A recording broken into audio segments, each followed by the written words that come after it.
All right, it's recording. Hey everyone. This video is going to be different. As you can see, I'm back in my dorm. The semester started about 2 weeks ago, something like that. There you go. Yeah, first day of classes was, I think the 8th or the 9th, something like that. But yeah, I moved back into my dorm. It's going pretty well. College and all that shit. Without getting too far into it, the music department at my college is kind of imploding on itself, and I'm lucky though because since I'm not a teacher and I'm not like any of the few people who are really gonna be affected by all the crazy shit happening, I'm fine. But like a lot of my friends are getting put through really crazy shit, and you hate to see it, you know. But yeah, God. But started my English minor this semester. That's pretty cool. I'm really lucky, or really happy and lucky, that I'm actually really enjoying it. And you know, um, the vibe of this video is kind of weird. I don't know. So in this video, I'm just gonna be doing my homework, which is to read some chapters from this motherfucker right here. Introduction to Literature Criticism and Theory, 6th edition. Yes. By, who is this by? Bennett and Royal. Yeah, those motherfuckers. I was supposed to read chapters last week, but I didn't see the assignment in Canvas.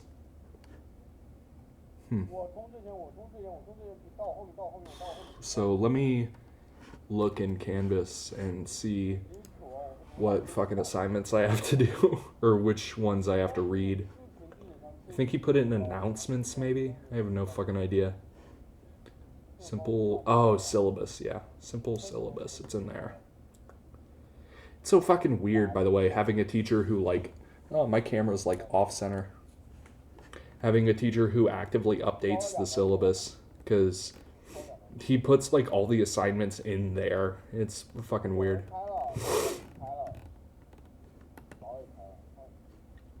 Where is it? I know he put a fucking schedule in here. Where the fuck did he put it?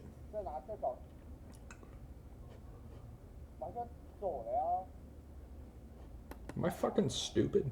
I don't know, I guess I just... Weird. Let me try home. Let's see if he put it in this fucking thing. Oh, weekly schedule, there it is. He put like a docs link inside of the syllabus. Okay, for next week I have to read from this book. It's really weird. It's like an anthology type of thing. I have to read the preface up until I have to read the chapter at the beginning, the chapter literature, readers and reading, the author, the text and the world, eco, animal, human, and mutant. So that's 1, 2, 3, 4, 5, 6, 7, 8, 9. Holy fuck.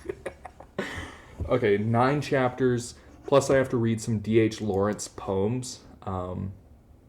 Which ones do I have to read in that motherfucker? Select D.H. Lawrence poems.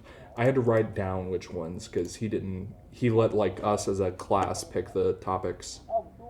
I wrote it down in a Google Doc somewhere. Let's see. I need to read... Damn. Here we go. Snake, pomegranate, cypresses, bat, man and bat, kangaroo, and bibble. So that is 2, 3, 4, 5, 6, 7 chapters from there, and 7 chapters of the book. Okay, that's what this video is gonna be, by the way. Is just me reading my fucking homework, because I haven't done that shit. Yeah, that's gonna fucking suck. All right, let's get into it. So I'm hoping it's just the first 7 chapters in order, because some of these chapters are a lot longer than others, and some of them are a lot more, different than others. Okay, so it's the first 5 chapters, and then which ones? The beginning, literature, readers and reading, the author, text, and the world. First 5, then chapters eco, animal, human, and mutant. Let's see. Then chapter 20, chapter 22. There's one called, he said read animal, but there's one called animals. I'm assuming they're the same. So chapter 21 and 21. Let's not blood in. And chapter 36, mutant. Okay, let's get into it. I've already had to kind of like skim through this in class. Yeah, and I read through like the beginning or not the beginning, but like most of the beginning of the book. So most of the first chapter, I think. I don't really remember. I picked it up from like the college mailroom, and I just sat down and read it like before class because I had like 20 minutes to kill.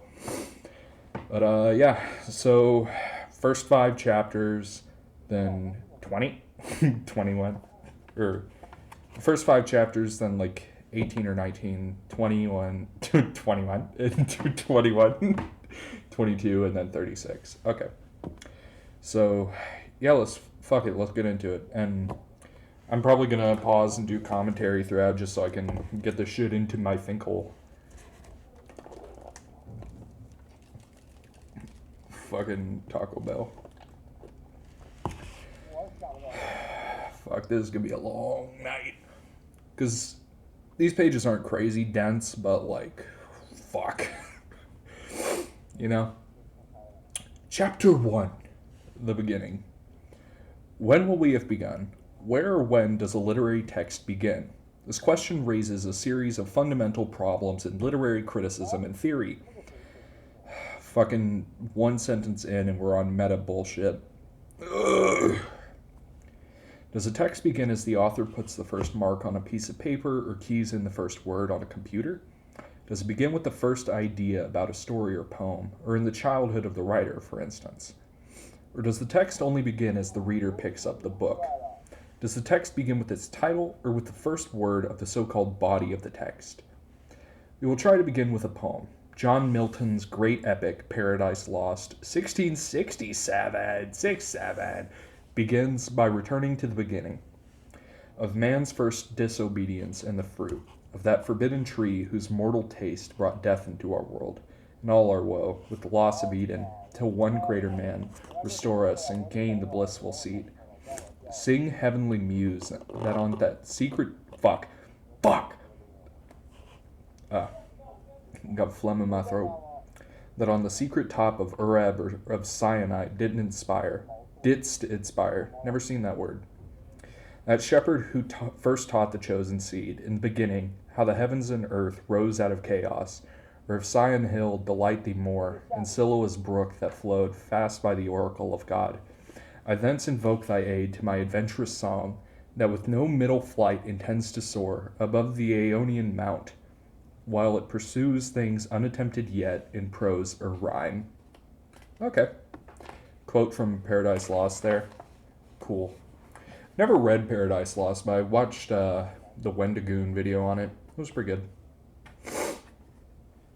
This extraordinary opening is all about beginnings. Thematically, it establishes the poem to be about the first disobedience of Adam and Eve, brought death into the world and all our woe. That quote.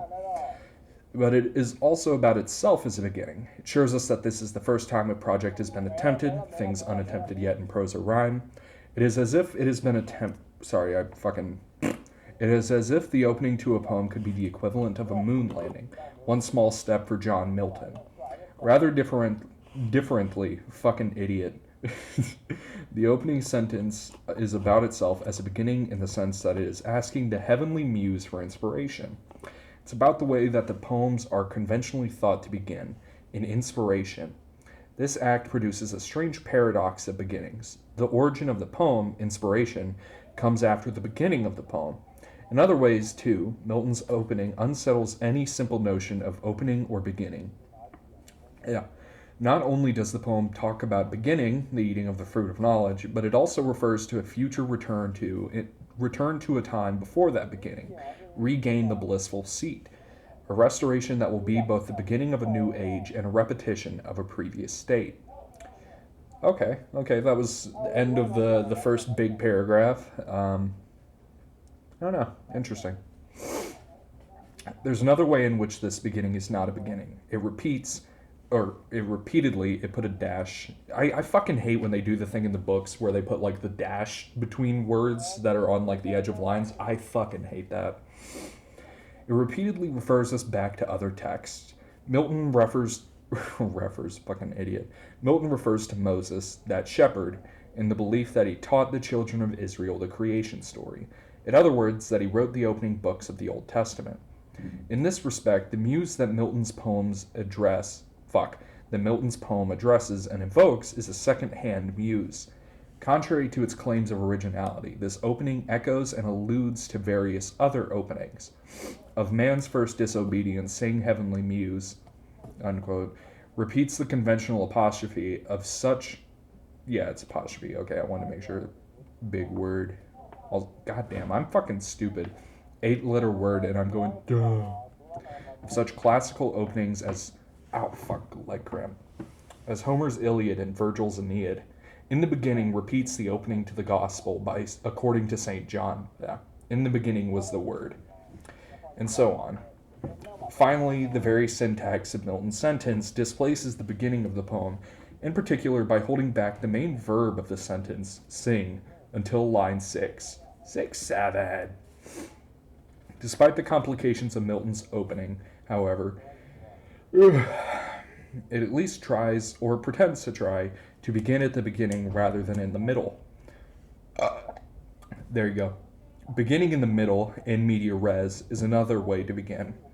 One of the most famous beginnings in the middle is... they put like dash beginnings in the middle like it's one word, is Dante's opening to the Divine Comedy, 1307 to 1320. Oh my god. It's a fucking quote in Italian. I can't read Italian. Nel mezzo del cammin di nostra vita mi ritrove, I don't know, per una selva oscura, se la derrida, derrida via eris marita. Yeah. Midway in the journey of our life, I found myself in a dark wood, for the straight way was lost. There are at least 3 different middles here. The middle of our life, the middle of a dark wood, the middle of a narrative. Dante conflates life, journey, and narrative, and suggests the uncanny terror of beginning at such a moment of middling. In particular, the uncanniness of mi retrove suggests the... Oh my god, they did the fucking dash thing again. Hallucinatory terror of retrieving oneself. But Dante's opening might also suggest that there are no absolute beginnings, only strange originary. Okay. Originary. That's cool. Originary middles. No journey, no life, no narrative ever really begins. All have, in some sense, already begun before they began. But this is not to say that we can do without the concept of a beginning. Where would we be without a beginning? Where would a text be? The paradox of the beginning having already begun is wittily presented by Lawrence Sterne in the opening of his novel, The Life and Opinions of Tristram Shandy, Gentleman, 1759, in terms of both the beginning of a narrative and the beginning of a life. I wish either my mother or my father, or indeed both of them, as they were in duty both equally bound to it, had minded what they were about when they begot me. Dude, craziest way to say when you got born was my fucking parents begot me. That's awesome. Had they duly considered how much depended upon what they were then doing, that not only the production of a rational being was concerned in it, but that possibly the happy formation and temperature of his body, perhaps his genius and the very cast of his mind, and for aught they knew to the contrary, even the fortunes of his whole house might take their turn from the humors and dispositions which were then uppermost. Had they duly weighed and considered all this, and proceeded accordingly, I am verily persuaded I should have made a quite different figure in the world, from that in which the reader is likely to see me. Okay, so he's just saying, like, my mom and dad would have made me different if they would have made me different. It's not really...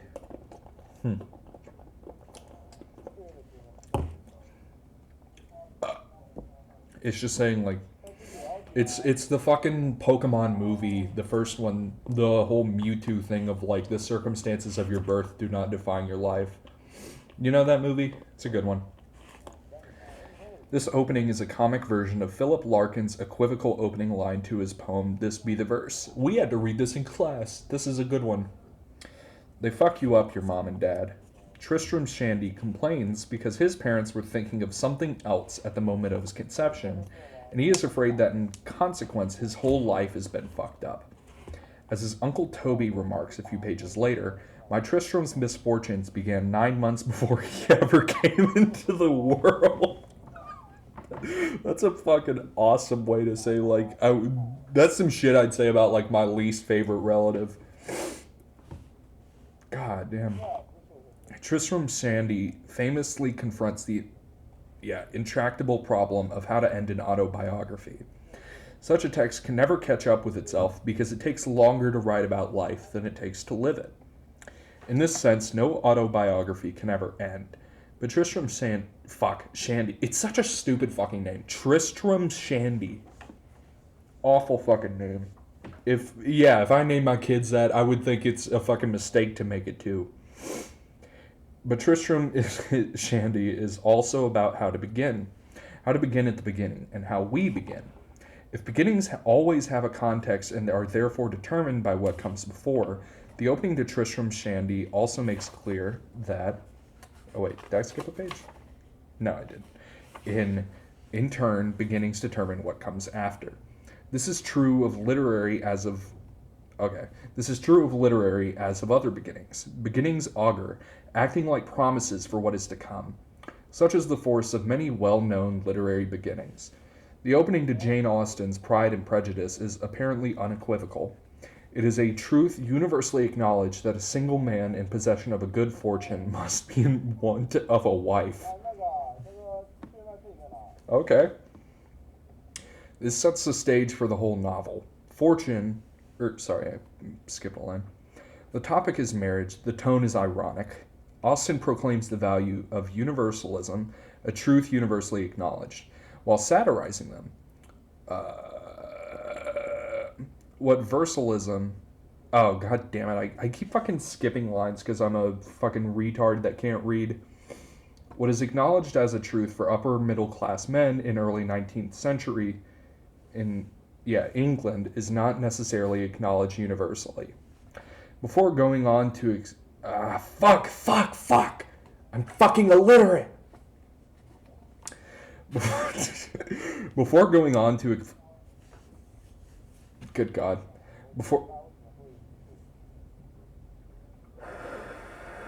I'm just gonna deep breathe for a minute. Let me make sure my mic is fucking plugged in. My OBS has this fucking thing where, like, occasionally your mic will just stop.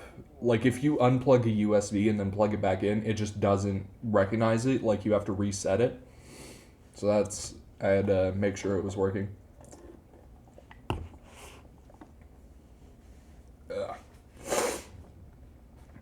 Before going on to provide an explanatory note on its dialect, Mark Twain's The Adventures of Huckleberry Finn begins with a notice. Notice. Yeah. Persons attempting to find a motive in this narrative will be prosecuted. Persons attempting to find a moral in it will be banished. Persons attempting to find a plot in it will be shot. By order of the author, per G.G. Chief of Ordnance. Funny. Dude, it is really funny to be like, if you read this, I'll kill you. Let's see. At once witty and baffling, the sentence is both an entrance and a barrier to the novel.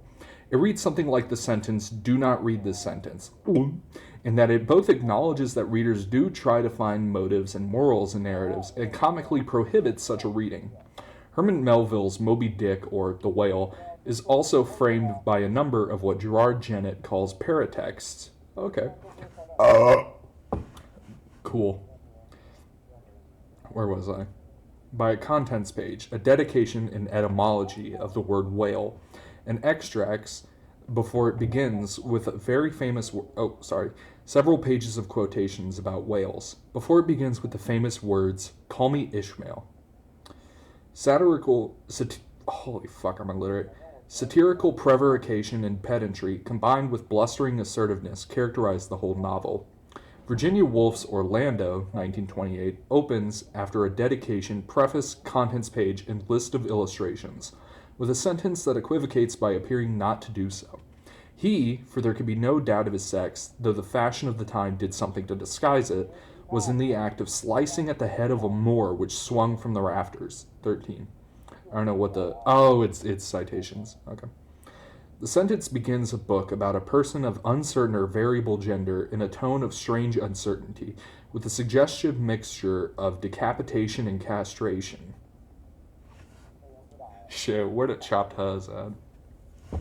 By appearing not to, this opening sentence, like the novel as a whole, subtly undermines conventional ideas about gender identity. Cool. The first sentence of Ford Maddox's... That is a crazy name. Ford Maddox Ford? Why would you name your kid that? Yeah, this is my baby, Ford Maddox Ford. Good God. I knew a kid in school named Maddox. He was a strange little fucker. Don't name your kids after, like, if I can hear your kid's name and think it sounds kind of like a Reebok knockoff, I think you fucked up naming it. Sorry, let me get back to the fucking book so I can get through this shit. The first sentence of Ford Maddox Ford's The Good Soldier is a sheer heart-tugging seduction. This is the saddest story I have ever heard. It's the sort of sentence from which a novel might never recover. And Proust's famous opening to Remembrance of Things Past, implies that there is no single beginning. For a long time, I used to go to bed early. A studied reflection on the past, a sense of intimacy, the power of habit, and repetition are what characterize Proust's 3,000-page novel. As these examples suggest, one of the peculiarities of literary openings is that they are never single. The openings to Huckleberry Finn, Moby Dick, and Orlando produce multiple beginnings through their paratexts, but the other examples also present more than one beginning. The Good Soldier suggests both a story in its retelling, as well as other stories that are not as sad, while Proust's opening gives a sense that narrative begins in repetition, that no single event can be said to be a beginning. We have begun to see that one of the ways in which a literary text multiplies its beginning is through the employment of paratexts, titles, subtitles, dedications, epigraphs, introductions, notices, and so on. A classic example would be the opening of T.S. Eliot's The Waste Land, 1922. Before we arrive at the first words of Eliot's poem, we encounter a series of multilingual hurdles. To start with, there's the title. The title, like all titles, is uncertainly betoised. Is that what I fucking said? Poised. Absolute idiot. I read the word between, because it says poised between and then blah, blah, blah, blah. But I fucking combined the words because I'm an idiot. Dude, I think I've got, like, genuinely a fucking mental disability. I'm not gonna lie. But... poised between... Fuck, I lost my place. Poised between inside and outside. It both names the poem as if from outside and forms part of that poem. The wasteland both refers to a place or predicament. Post-war Europe, for example, and names of the strange land that Eliot's poem creates. Like a wasteland, the poem is full of debris from the past, fragmentary memories and quotations. Next, we encounter the Latin and Greek of Petronius. Some bullshit in Greek. Let me try it.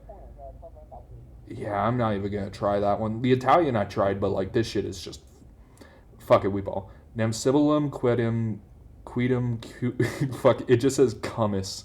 Funny. Cummus cumus ego ips oculus me vidi in ampula panduri. I don't know. Et cum, it just says cum, that make me laugh. Et cum illi pueri dicerent. And then something in like actual Greek text in like I don't know if you can see it, like a Where's it at? Yeah, right in here. See, it's like actual Greek text, not just English text referencing Greek. Hmm. For once I saw myself with my own eyes, the Sibyl at Cumae hanging in a cage, and when the boy said to her, "Sibyl, what do you want?" she replied, "I want to die."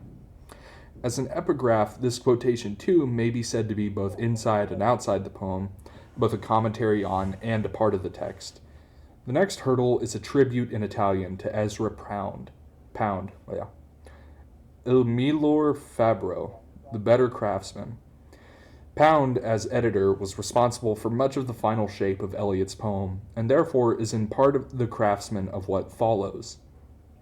Even this tribute is a quotation. It comes from Dante's Purgatory, and is in this sense, too, both part of Eliot's poem and not from it. Finally, there's the subtitle, 1, Burial of the Dead. This is a quotation from the Anglican burial service. Then we have what appear to be the first words of the poem. April is the cruelest month, breeding lilacs out of the dead land, mixing memory and desire, stirring dull roots with spring rain. But in fact, these lines are a pastiche or a reworking of the opening to another poem, Chaucer's The Canterbury Tales. Oh my God. When that April with his shores soaked the drought of March hath pursed to the road, and bathed every vein in switch liquor, of which virtue engendered is the flower. In these and other ways, Eliot's poem displaces its own beginning.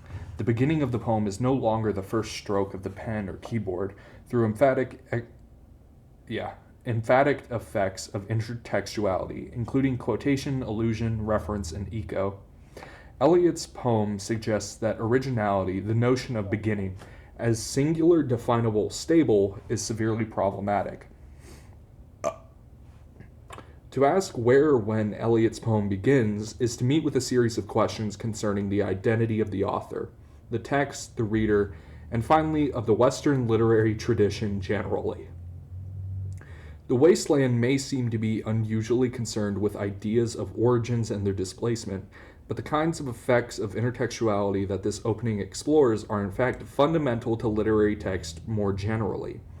Literary texts, that is to say, are always constructed by and within a context or tradition. Okay, this seems to be like the big idea of this whole chapter.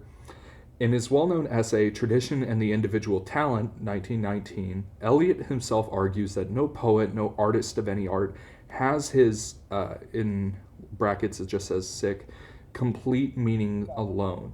Rather, what is important is the poet's relation to the dead poets and artists. Eliot, 1975, and then comma 38. It's just a citation.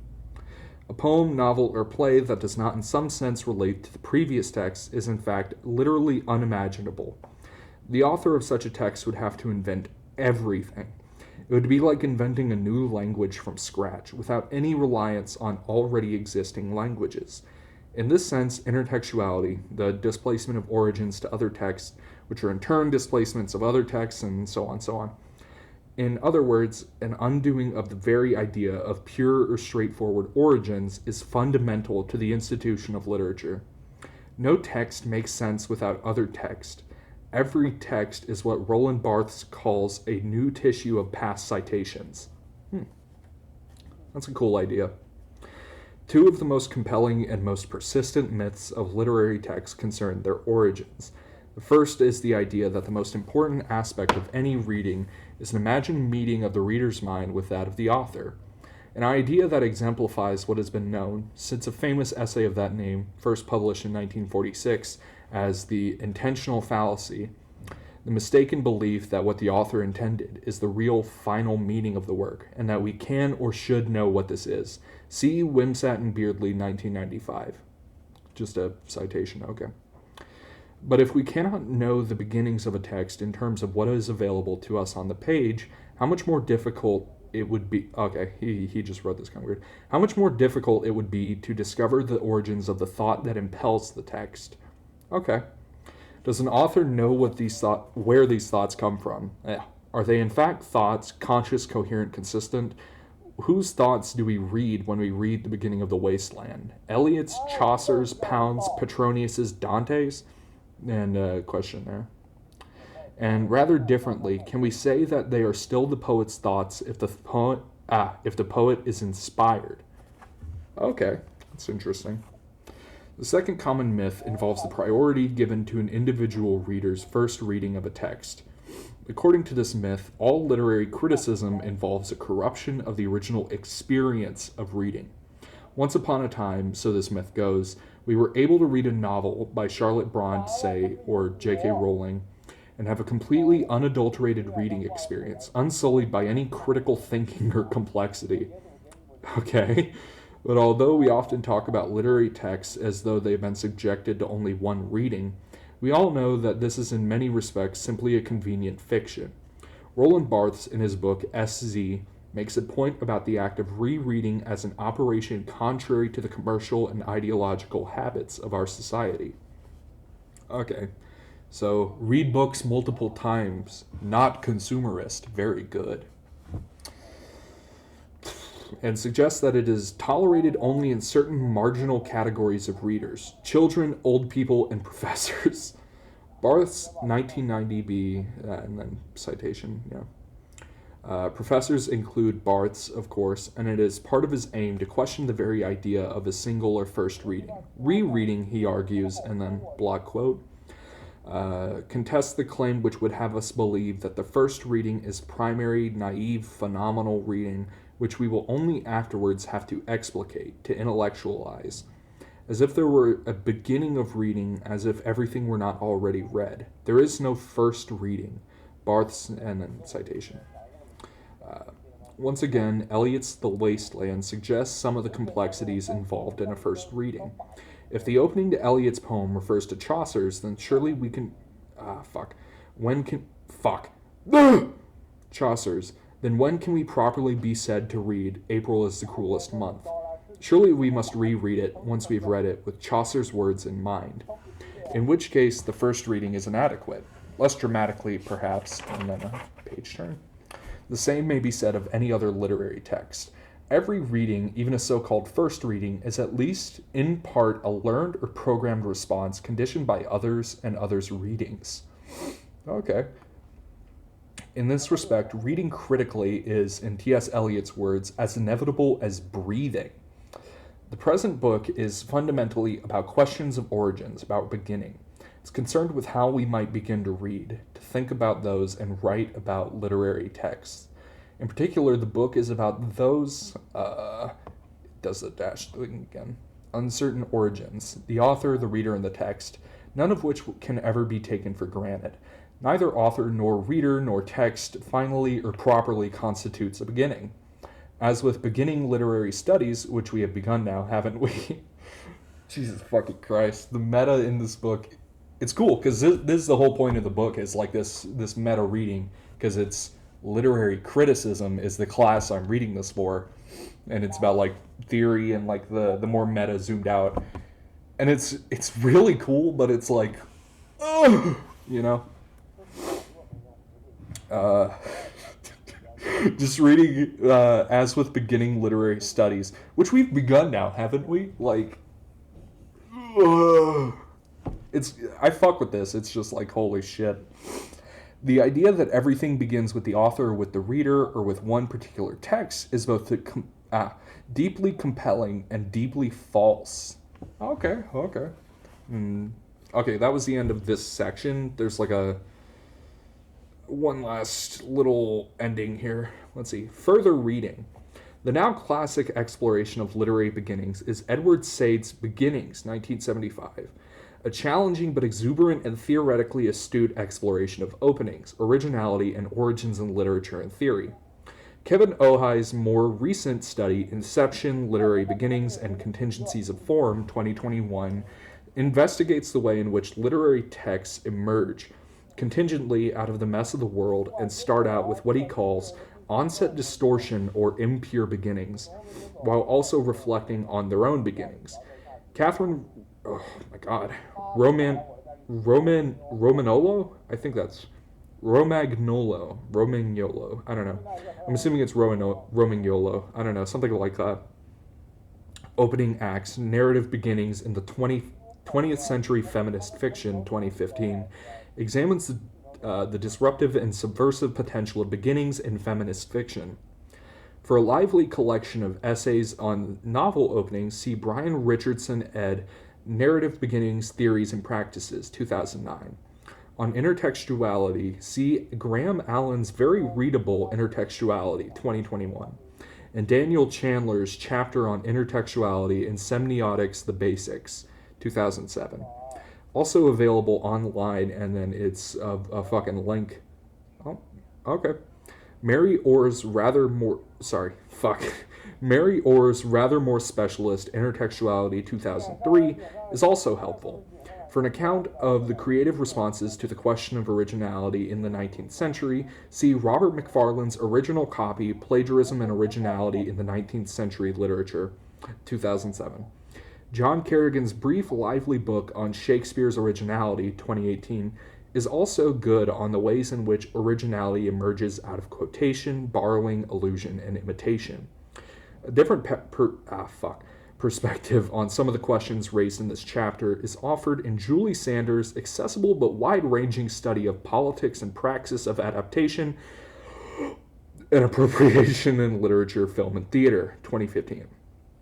Also, of interest in this era of fake news and rampant disinformation are studies of literary fakes and forgery, such as Mark Steen, Fake It, Fictions of Forgery, 2021, Margaret Russet, Fiction and Fakes, 2006, Hillel Schwartz, The Culture of the Copy, 1996, and Francois Meltzer, Hot Property, 1994. For a brilliant, if sometimes polemically anti-theory approach to the question of illusion, see Christopher Rick's Allusion to the Poets, 2002. On the origins of creativity, see Timothy Clark's challenging but inspirational book, The Theory of Inspiration, 1997. Chapter 2. Holy fuck, that took me 40 minutes to read one chapter. Oh my fucking god. I'm fucking with this book. I'm really liking it. It's just like, holy shit. I'm gonna use this Taco Bell hot sauce as my fucking bookmark. Okay, that was pretty cool. Now let's read the chapter I need for my homework. Let's see. I have to read 1, 2, 3, 4, 5, 6, 7. 6, 7. Let's see. Let's pick, yeah. Oh wait, I only have to read 3 chapters from the book? I don't know, I think I just didn't write down which ones. I have like a Google Doc with all my homework and shit, and yeah, I think I just forgot to write all the chapters. Let's start off with Snake, because I remember the teacher being like, this is one of the most popular. Let's see, I've got like, he put the chapters online, so cool. Let's see, which ones did he need? Snake, pomegranate, cypresses, bat, man and bat, kangaroo, bibber. Alright, cypresses, pomegranate, check. Bat, man and bat, man and bat, snake. Is that all of them? No. Kangaroo, bibel, yeah. 2, 3, 4, 5. Yeah, got them all. Okay, let's see. Oh, these are all pretty short. Yeah, I'm just gonna... Yeah, fuck it, I can read all these in like one go. Let's start off with bat, because it's the first tab that I clicked on. Bat. And hang on, I should be able to just... let me close Canvas so you can't see my fucking tab. We've got like all the chapters here. Yerp. Yeah. Alright, let's... Bat. Fuck you. At evening, sitting on this terrace, when the west. Fuck. Good God, I'm illiterate. When the sun from the west, beyond Pisa, beyond the mountains of Carrara, departs, and the world is taken by surprise. When the tired flower of Florence is in gloom beneath the glowing brown hills surrounding. When under the arches of the Ponte Vecchio, a green light enters against the stream, flushed from the west, against the current of obscure Arno. Look up and you see things flying between the day and the night, swallows with spools of dark thread sewing the shadows together, circles swoop in a quick parabola under the bridge arches where light pushes through, a sudden turning upon itself of a thing in the air, a dip to the water, and you think the swallows are flying so late. Swallows? God damn it. I laughed at my own bit because I'm a fucking toddler. Dark air life looping, yet missing the pure loop. Twitch, a Twitter. Twitter? Twitch? Live streaming! An elastic shudder in flight, and serrated wings against the sky, like a glove, a black glove thrown up at the light and falling back. Never swallows. Bats! The swallows are gone. At a wavering instant, the swallows gave way to bats by the Ponte Vecchio. Changing guard. Bats, and an uneasy creeping in one's scalp as the bats swoop overhead, flying madly. Pipistrello, black piper on an infinitesimal pipe, little lumps that fly in the air and have voices indefinite, wildly vindicative. Vindictive. Yeah, fucking idiot. Wings like bits of umbrella. Bats! Creatures that hang... I'm making myself laugh. Creatures that hang themselves up like an old rag to sleep and disgustingly upside down. Hanging upside down like rows of disgusting old rags and grinning in their sleep. Bats! Not for me. Alright. Shout out D.H. Lawrence. Yeah. I don't remember what the teacher wanted us to read into or look into in this. Bats. I don't know. I guess, bro, Diddy Blood don't like Batman, I guess. I don't really have much to add. That's cool, man.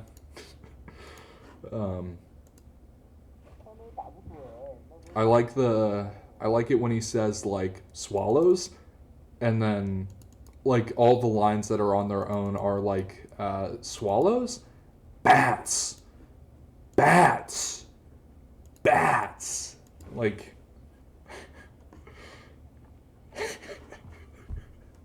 I don't remember what the fuck I was supposed to read into for this, but it's very funny.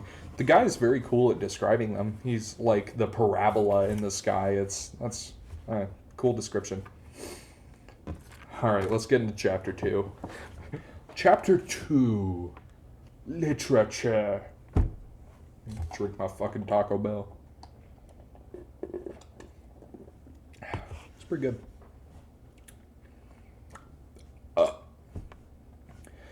Let's begin again. Okay. At the beginning of the beginning, chapter 1, we asked, where or when does a literary text begin? We begin as if everyone knows what a literary text is. In this, we were following a familiar path. When you begin to study literature, you don't usually spend a lot of time pondering over the meaning of the word itself. You start reading poems, short stories, novels, essays, plays, and other kinds of text. You start finding out about the author, the context in which their work was written, what critics have said about the work, and so on. You don't generally stand back and try to work out what literature itself is. But unless you have a reasonably clear idea of what it is, how can you expect to study it? Ooh. By way of clarification, and at the risk of embarrassing ourselves, however, Bennett and Royal must here make a confession. In response to the question of literature, of what is literature, we confess we don't really know. This inability to give an entirely satisfactory answer to the question suggests a peculiar conundrum. Why do you want to study something if your teachers can't even tell you what it is? This relates to a more widespread skepticism about studying literature, namely its apparent lack of any obvious applicability, its perceived failure to offer transferable skills. In other words, to make a person more employable. In this context, literary studies would be the epitome of a useless subject, a field of study that has no purpose and leads nowhere. It's not just pointless. Did I lose my place? No. It's not just pointless, apparently, but also a cause for anxiety. For the literature that is the focus of literary studies cannot be readily pinned down or objectified. Why would you pay good money to study something like that? It would seem much more reassuring and sensible to study one of the so-called STEM subjects, science, technology. It just reads out the acronym for STEM. Even other humanities subjects such as history, religious studies, or philosophy have an obvious and uncontentious focus. History is the study of the past. Religious studies is about beliefs and traditions. Philosophy is the pursuit of the truth, TM. Not TM, it's just capitalized. Oh, I got phlegm in my throat. When someone chooses one of these disciplines, they tend to have a sense of what the deal is. The study of literature is the odd one out. It's elusive, it's a slippery fish, which is also, we would suggest, what makes it so fascinating to study and such an extraordinary lifelong companion. While we want to insist that the question, what is literature, cannot finally be answered, the chapters ahead attempt to explore and clarify a wide range of ideas and arguments about the question. So, for example, we propose the following. Literature is uncanny. Literature is about the strange borders or boundaries between text and the world. Literature entails thinking about writing and monumentalization. Big word. Literature entails thinking about stories, including the impossibility of stories. Literature is an intimate encounter with the interiority of other people. Literature is about listening to voices. Literature prompts us to reflect on language, especially on the ways in which the figurative and the literal can be deceptive or productive or both. Literature is about feelings, not only our own, but even more perhaps the reality of other people's. It's a form of telepathy. That's cool. Literature is a force of creativity, governed by the unforeseeable.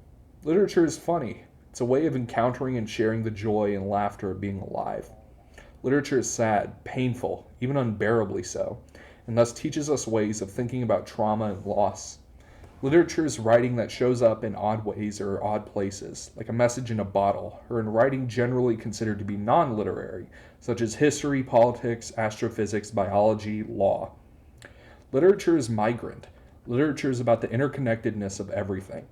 Literature, in a more immersive way than any other kind of writing, shows us our human frailty and vulnerability, and our profound connections with other animals. That's cool. Literature is ghostly. It's about outliving and coming back to life. Literature is a physical, bodily affair. It's invasive. It gets inside you, under your skin. Literature is emotional cinema, always on the move. Literature is the linguistic space in which questions of sexuality and sexual difference are most memorably and even most provocatively explored. Literature is close to God, even or especially if God doesn't exist. Literature is where ideology gets exposed, but also exploded. Literature is nothing without love. Literature is queer. Literature is the best form of suspense. Literature is about the human, and therefore also the monstrous and the machine. That's cool. Literature doesn't just describe, it does things with words. It's performative. Okay. Literature is secret, never gives anything away. Everything away. Yeah. Literature is pleasure. It plays with us, takes us to the limits of what we can think and feel. Literature, however weak or innocuous it may seem, is at war. It's contestatory. Contestatory? Yeah. It's an affront. Literature is apocalyptic. It's powered by the enigmas of revelation and finality. That's cool. Okay, that was the whole list of everything that it is. That's cool. I like that. We explore all these things in the pages ahead. Critics and theorists, people who forge a career out of studying and writing about literature, often make broad claims about the concept and its meaning.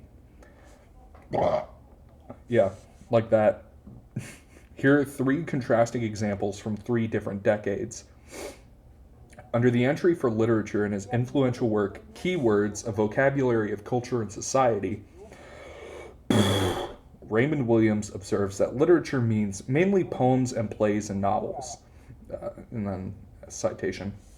I'm gonna take a drink. I got like acid reflux burp. In an essay entitled Literature and Life, originally published in French in 1993, uh, Gilles Deleuze identifies literature with becoming, by which he means becoming something that one isn't. As a male French philosopher, Deleuze sees literature as inseparable from becoming. In writing, one becomes woman, becomes animal, or vegetable. And then citation. In a short text entitled I, the Cry of Literature, originally published in French in 2013, Hélène Cixous declares that literature is the anti-death telephone, the magic that establishes the link between us. Cool. How do we get from A to B or from A to C? How do we get from the seemingly straightforward, descriptive, uncontentious remark by Williams to the perhaps surprising claim by Deleuze, to the seeming bizarre and even crazy proposition made by Cixous? In order to respond to such questions, we will look at an example. The example is always key.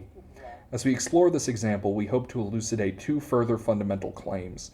Literature is inextricably linked to democracy and freedom of speech, and literature is indispensable for the future of critical thinking. We want to turn then to a short text by Jackie Kay called Why Don't You Stop Talking? It appears in a collection of short stories of the same name, first published in 2002. It is in the form of a monologue, about a dozen pages long. This is how it begins. I saw her looking at me, filling my trolley with chocolate biscuits. I weren't imagining things because she had one of them stuck-up looks on her face, and I weren't having it. Got too old to take any more crap. I know myself, and I know other people. And I know when someone's coming over all judgmental, and she was. So I said to her, life's too short to worry about having a fat arse. Oh, God, she's British. It's funny, though. These are short, simple sentences, and yet already a great deal is going on. We may quickly infer several things. The speaker is recounting an experience in a supermarket.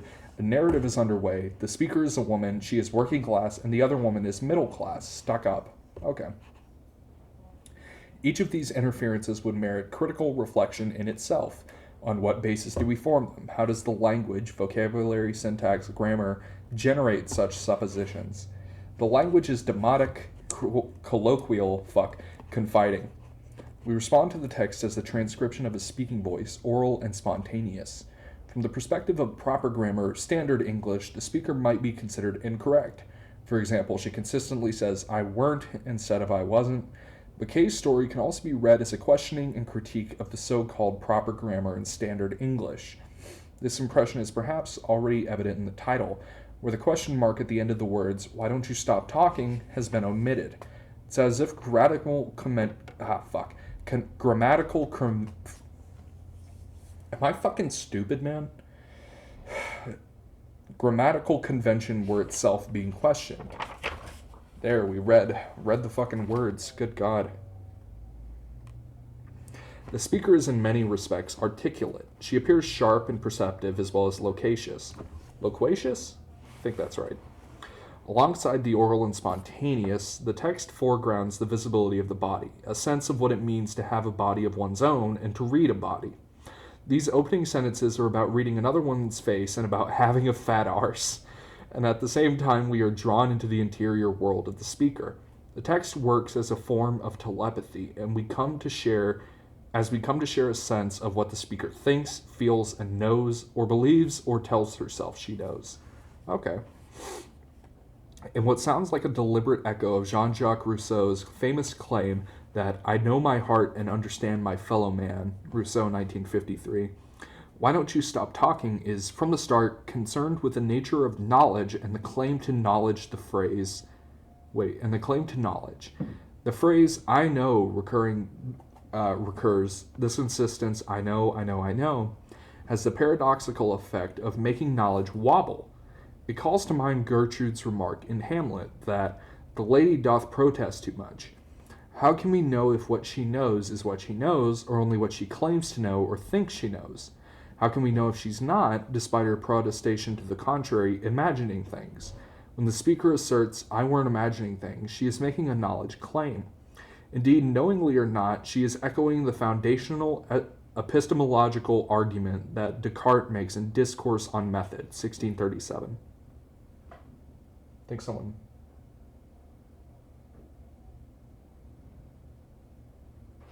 I thought someone was knocking on my door. They weren't. And the text is making a tacit claim about its own status in turn. The page fell. This is not fantasy. This event with the trolley and the chocolate biscuits is real. It's how it actually was. In this way, Why Don't You Stop Talking asserts itself as a realist text. It's presented to the reader as an authentic account of something that really happened to a real person in a real place. I can't tell if someone's knocking on the fucking door or not.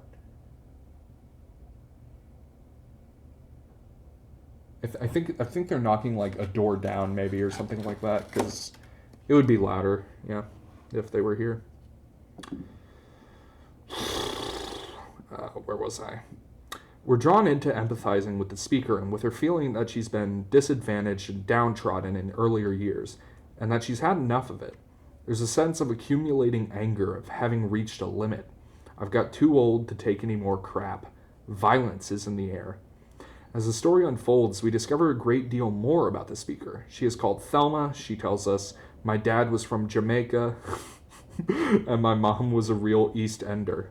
Yeah. She lives in a council flat in Stoke Newington in London. She used to have a boyfriend, but now she lives alone. Thelma's inability to stop talking goes back into her early life. She tells us, my mother talked a lot, couldn't get a word in with her. She could be vicious with her tongue. I'd rather she'd hit me than hear half of what she'd had to say to me, or what she said to me. My dad talked with his hands and with his mouth when he was around. Thelma also mentions having a silent brother. Her father, we suppose, wasn't around much and was physically violent when he was around. Mother was verbally vicious, and we were told that this was even worse than physical violence.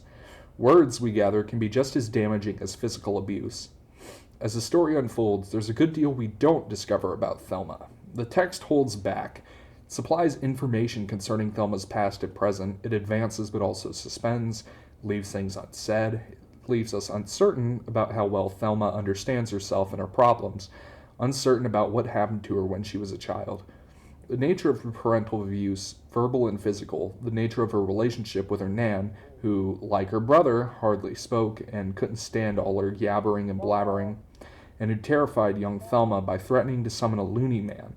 The red loony van men will come for you and take you to the asylum, where you'll learn to hold that tongue of yours. That is a crazy thing to say to your kid. If you don't shut the fuck up, I'm gonna call the local Down syndrome guy to carry you off to the fucking loony bin. Insane. Why Don't You Stop Talking tells the story of a day in the life of Thelma, relating a series of encounters and altercations, starting with the woman in the supermarket, then a man at cash point pushes in front of her, and when reprimanded, threatens to belt her fat black mouth. That's a quote, that's not from me. Jesus Christ. Then a young mother who screams abuse at Thelma when she tries gently to upbraid her for shouting at her toddler and shaking him like he were a rag doll. Yeah, fucking average day in Walmart. In each case, the reader is drawn to empathize with Thelma, to share her feelings, and to admire and identify with her sense of justice and kindness. For example, when she confides to the reader, if I feel wronged, I have to speak up, and I can't stand nobody being unkind to kids. But the story also immerses us in the seemingly unending flow of words that the speaker's nan evidently found so tiring and frustrating. The text performs a remarkable balancing act, enabling the reader to identify with Thelma but also take a critical distance. Why can't she stop talking? Where is this going to end? In corresponding fashion, the story presents us with a character who in turn demonstrates an ability to pull back at moments and make incisive critical observations about herself and about the people in the world around her. When Thelma takes issue with how the stuck-up cow in the supermarket eyes her trolley of chocolate hobnobs, Jaffas, penguins, Kit Kats, and mini chocolate rolls, she follows her to the checkout, not willing to let the matter rest. In front of the checkout girl, who appears frightened by what's going on, the woman says to Thelma bluntly, but notably in a grammatically correct form, "Why don't you stop talking?" And because we're in Thelma's head, because the entire text comes to us through this kind of stream of consciousness, or rather stream of self-talk or inner speech, we learn that in Thelma's opinion, the woman had a point there. I do have one of those tongues that gets me into a load of trouble. Just can't help myself. Just come out with what's in my head, and it has caused me terrible problems all my life. I don't know if it's just that it was my tongue I was born with and I couldn't do nothing about it or what. Sometimes it even feels like the words are not my decision, like somebody else is talking with my tongue. Other times it feels like a big affliction or a hair lip or a cleft palate. God. Thelma is inclined to see her terrible problems as originating in herself. After all, she was born with her tongue, or she says later, born with the misfortune of having a tongue like mine. But her story, the story called Why Don't You Stop Talking, also makes it clear that things are more complex than this. The image of Thelma's mother, vicious tongue, haunts the text, comes back at the end when, shockingly, Thelma goes into the bathroom of her flat, picks up a razor, and slowly, deliberately cuts her tongue. Ooh. It's actually painful, but the pain feels good. The pain feels deserved. The blood is generous and very red, and it pours down my face. Wish they could all see me now. What the fuck? This is literature. Difficult, provocative, troubling, challenging. Okay. Let's begin again. Good God. It's an interesting thing, because it also feels so visceral to even read it that it's like, ooh, okay. Let's begin again. We have to be prepared to begin again at any rate, or at any rate to stay within a critical thinking of the beginning. That's what literature says. Almost 30 pages into a not particularly short book called English Literature, A Very Short Introduction, in an attempt to begin or begin again, the literary critic Jonathan Bate writes, the word literature comes from Latin for letters, which are written things. The definition, fucking idiot. The definition from which I want to begin is one in which literature means something that is written and that therefore has a writer. Okay. We can take this minimal definition as a way of illuminating the enigma and complexity of Why Don't You Stop Talking. We read it as if it is a speaking voice, and the text compels us to feel and think about the importance of speech, the tongue, the orality of literature. But it isn't, or it isn't only this. It is written and has a writer, and yet, some written things, like the verses of the Odyssey or the books of the Bible, or Gawain and the Green Knight, don't have identifiable authors. They are anonymous, and, as E.M. Forster intriguingly suggests, perhaps that's a desirable thing. All literature tends towards a condition of anonymity. It wants not to be signed. Okay. The I who speaks in Why Don't You Stop Talking is of course not the same as the writer. No doubt innumerable aspects of Jackie Kay's life as a black gay Scottish woman inform her writing. It would be difficult not to suppose that the racism she experienced as a child, for example, has no relation to the racism evoked in Why Don't You Stop Talking. Likewise, the misogyny of the story, which is all about the subordination of women up to and including their painful name-calling of one another, for example, as stuck-up cow and fat interfering cow, is doubtless also an intimate part of the writer's lived experience. But Thelma is not Jackie Kay. The I of the text is not Kay. Okay. Kay? Get it? Dumb. A helpful comparison here would be with a rather different writer, the English Victorian poet Robert Browning. I know him, who wrote some of his greatest dramatic monologues in English. He described what he called his dramatic pieces as so many utterances of so many imaginary persons, not mine. Advertisement, 472. In crucial respects, the I of Why Don't You Stop Talking is merely a fictional creation, a woman made out of words, a linguistic construction. The literary nature of the text, the fact that it is published and read as a short story, consists in the strange suspension. The speaker and her experiences are what Browning would call imaginary, but at the same time, our reading of the text is profoundly dependent on a sense of the real, and on the supposition that the language of the text refers to the real world. This suspended quality, the fact that we know and accept that Thelma doesn't really exist, that she's only an imaginary being generated out of Kay's richly poetic, moving, at moments painfully funny words, is integral to the text's intriguing, teasing, alluring, frustrating, thought-provoking, enduring power. Why Don't You Stop Talking has echoes and resonances with many other literary texts, and this is another fascinating dimension of literature, namely the way that literary texts talk to others, and indeed never stop talking. For example, it's a sort of dramatic monologue, akin to poems by Browning, but in prose form. It tells the story of a day in a life, like Alexander Solzhenitsyn,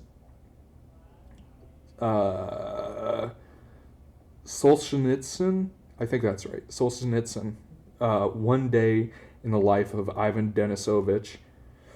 It immerses the reader in a sort of narrative delirium, flood of language that is also a flood of dreamlike events, and in this it recalls Dostoevsky's Crime and Punishment, Knut Hamsun's Hunger, and certain stories by Kafka.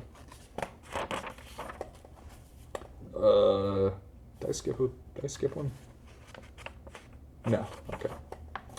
As an account of a progressive unraveling, it has correspondences with the tragic, with the kind of downward spiral traced in a novel such as Thomas Hardy's The Mayor of Casterbridge, but also with the comic, such as the successive misfortunes of Bob Coyle in Irvine Welsh's very funny story, The Granton Star Cause. It's a kind of confessional text, the shaming narrative of an individual's experience of the world that can be tracked back to Rousseau's Confessions in the 18th century. And finally, it ends in a disturbing and shocking manner, at once reminiscent of the horrific moment at the heart of Toni Morrison's Beloved, which we discuss in Racial Difference, and that chapter 33, and of the ancient Greek myth of Philomela, I don't know, the woman whose tongue is monstrously cut out by her rapist. Oh, Terrius, to stop her talking. What the fuck? Oh, this shit is out there. Why Don't You Stop Talking is about becoming Thelma. To return to that Deleuze quotation we cited earlier, Kay becomes Thelma. She writes Thelma into existence in becoming her. Moreover, the reader can in turn experience this becoming in sharing Thelma's thoughts and feelings, the story of her day, but also aspects of her past, her world. This is the weirdness of literature. Thelma doesn't exist. She's a kind of ghost, and yet we feel we come to know her better than any stranger we have actually seen or thought about as we wander through the aisles of our local supermarket. We might feel we know her better than we do people we actually know, for example, at work or in a social group. It's a kind of magic. It's based on the telepathy whereby we read and come to share this woman's thoughts and memories, her feelings and reflections. There's a bleakness and horror to the story, especially at the end where self-harm seems to be the only way of bringing Thelma's tongue to a halt. But the story is also vibrant and energetic, fueled by a desire to communicate and by a sense of kindness and justice. In this respect, it picks up on Cizot's idea of the anti-death telephone, literature as the magic that establishes the link between us, the link between author and speaker, author and reader, speaker and reader, reader and reader. And at the same time, we have to say, it's all quite crazy. All this yabbering and blabbering, all this becoming other people. Literature is mad.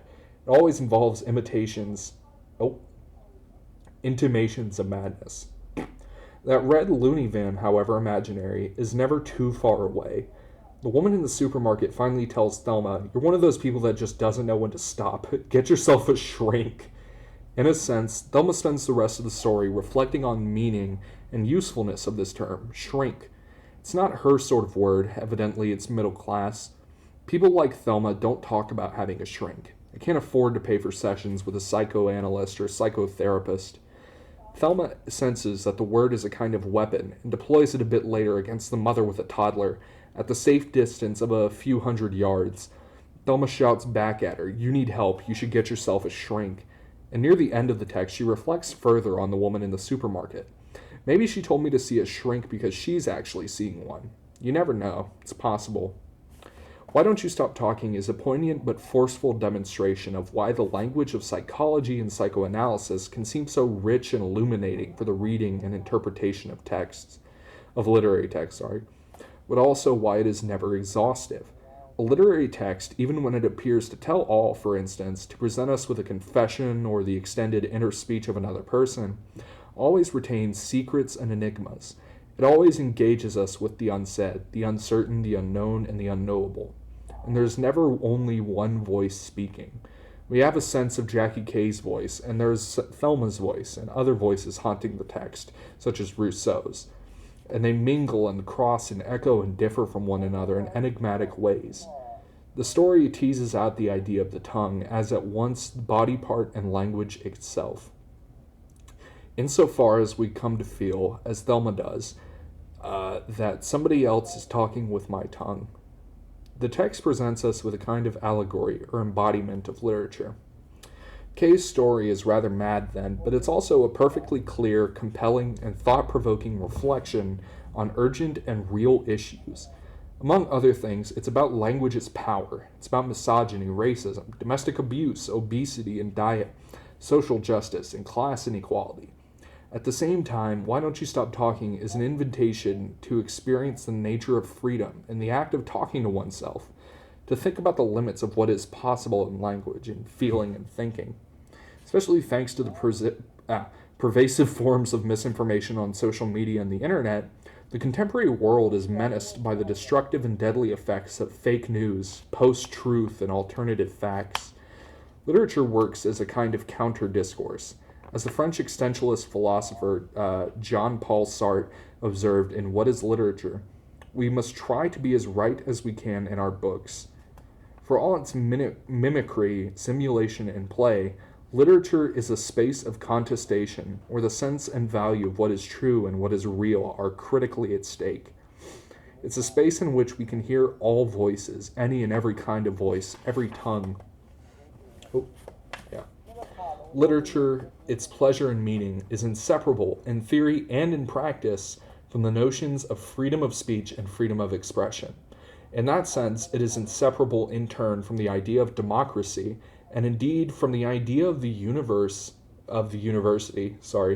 as a place where, at least in principle, all kinds of inventive and creative thinking, reading and writing are possible. All kinds of speech, of talk, a place where talking should never stop. And that's the end of the chapter. There's further reading listed here, so I'll go through that real quick. But yeah, I fuck with this book, honestly. Further reading. We discussed this topic in more detail in This Thing Called Literature 2015. For a couple of clearly argued, if, to our taste, rather traditionalist accounts of the history of the idea of literature. See Peter Widdowson's New Critical Idiom, Volume on Literature, 1999, and Jonathan Bates' English Literature, A Very Short Introduction. Jacques Derrida has also provided some of the most probing and influential analyses of literariness in recent decades. See in particular The Strange Institution Called Literature, Derrida, 1992, Passions and Oblique Offering, Derrida again in 1992, and The University Without Condition, Derrida, 2002. Also inspiring are the essays of Gilles Deleuze, see especially Literature and Life, He Stuttered, and The Exhausted, all of which he wrote in 1998, as well as the wittily titled On the Superiority of Anglo-American Literature, Deleuze, 2006. For a challenging and diverse collection of recent essays, including Helen Cizot's The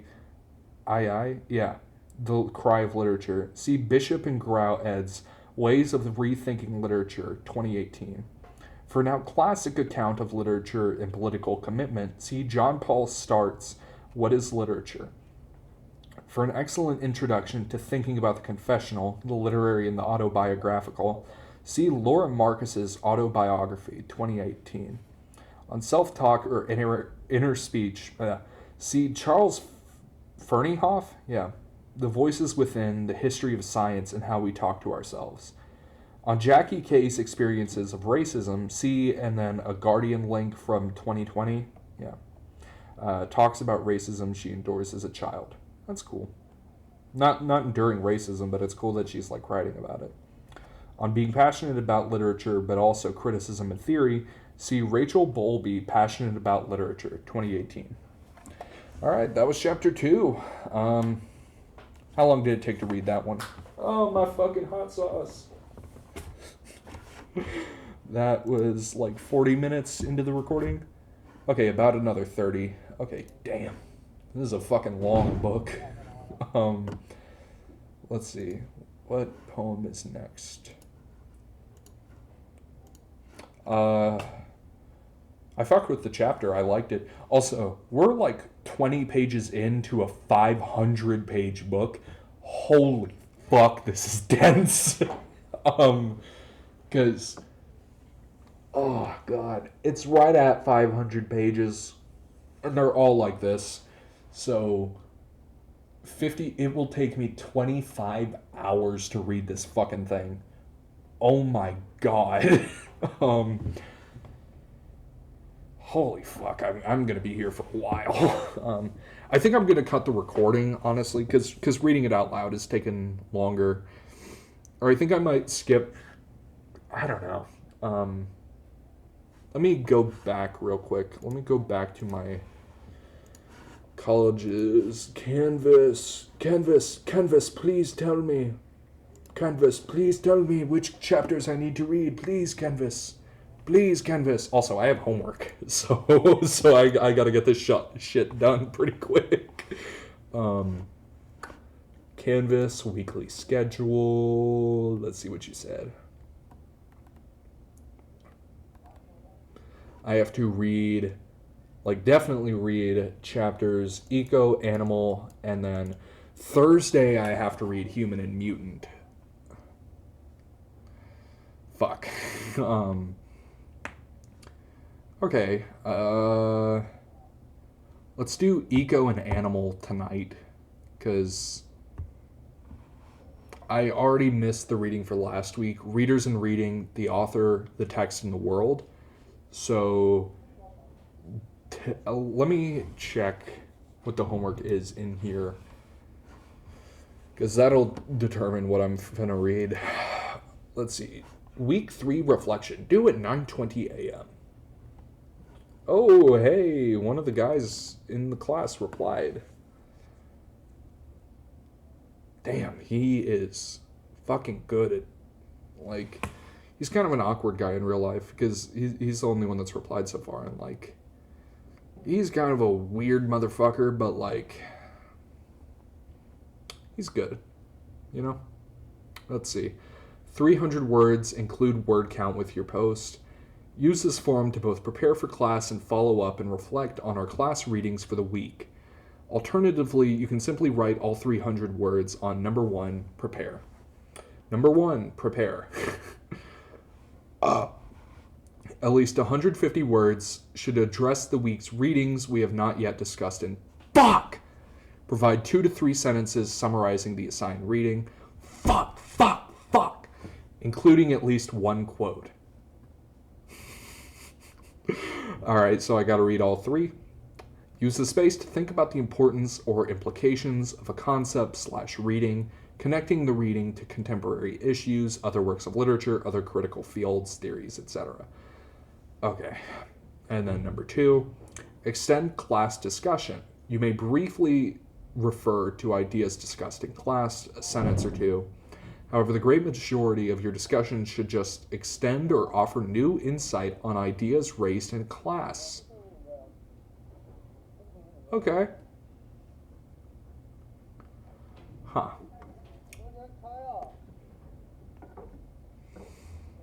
You may do additional research, offer further reflections.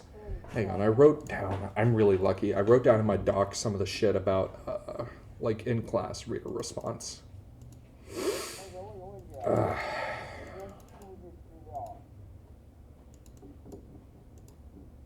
Fuck.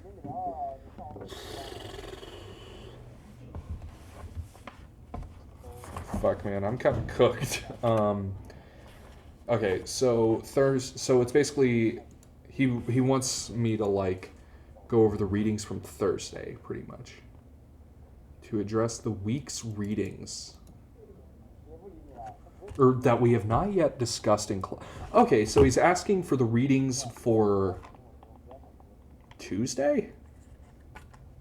Or is he asking for last? He just says the week's readings we have not yet discussed in class. So is he talking about because we were supposed to read like 3 chapters and we only discussed I think one of them in class. So is he asking for the 2 we didn't read from that week, or is he asking for?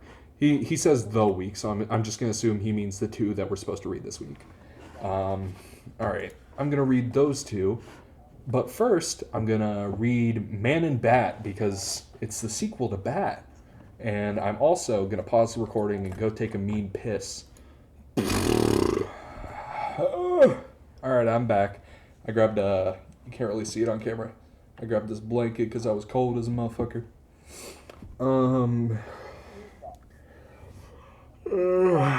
Okay. So the readings for this week are... Let me go back.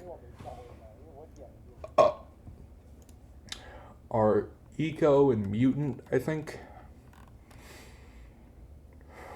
Eco, Animal, Human, and Mutant. Okay, so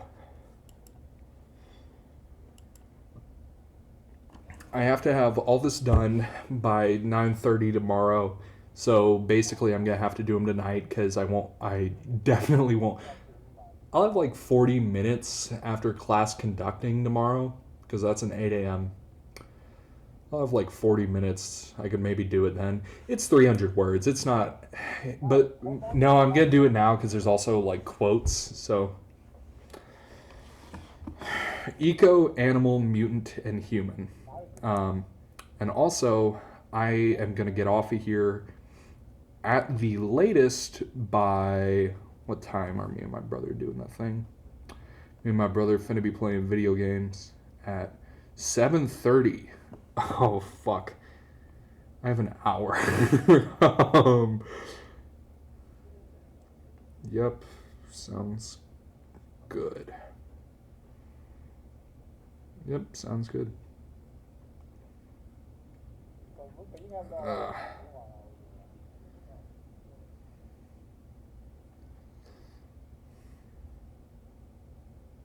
Now I gotta reply to texts.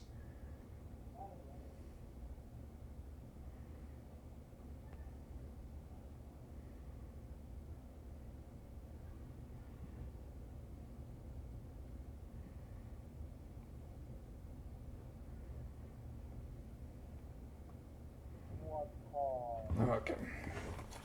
Got all that. Okay. 4 chapters to read. Let's see. Use this form to prepare. Should address the week's reading we have not yet discussed in class. Fuck.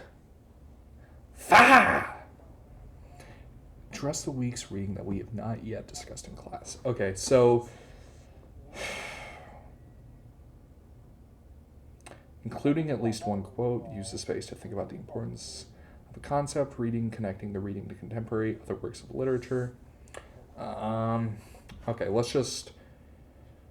I think I'm gonna have to bullshit my way through this. Just off... Because I could just do it. I could just do it after I game with my brother. I could just do that. But it's gonna be at 9 p.m. until like fucking midnight. Alright.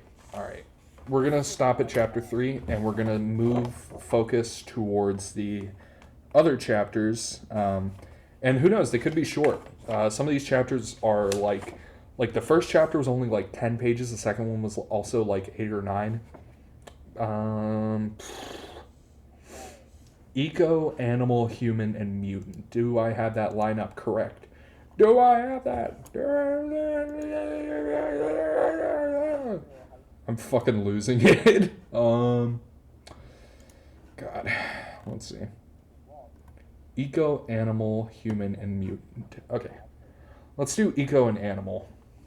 Because they're the closest ones I'm going to have to read in class. Eco, chapter 20, page 202. Got it. And this is an anthology book, so I'm not going to miss... Like, the things in this class are connected, but they're also, like... kind of not. Okay. Chapter 20, Eco. I'm gonna just fucking speed my way through this shit. Or I can just do the assignment as I go. That might be... Honestly, yeah, that works. Oh, fuck. I also have an assignment due at midnight. Fuck! Damn, I had a 4-day weekend to do all this shit, too. I just didn't do it. I wanted to read it, but I just forgot. Alright. Chapter 20, Eco. Did I read the poem? Fuck it, who cares? Why in the world would we destroy the world in which we live? Our own world, our only world. What describes that destruction? Why can't we stop it? William Wordsworth's Nutting, good name, cannot answer these questions. Perhaps no poem could.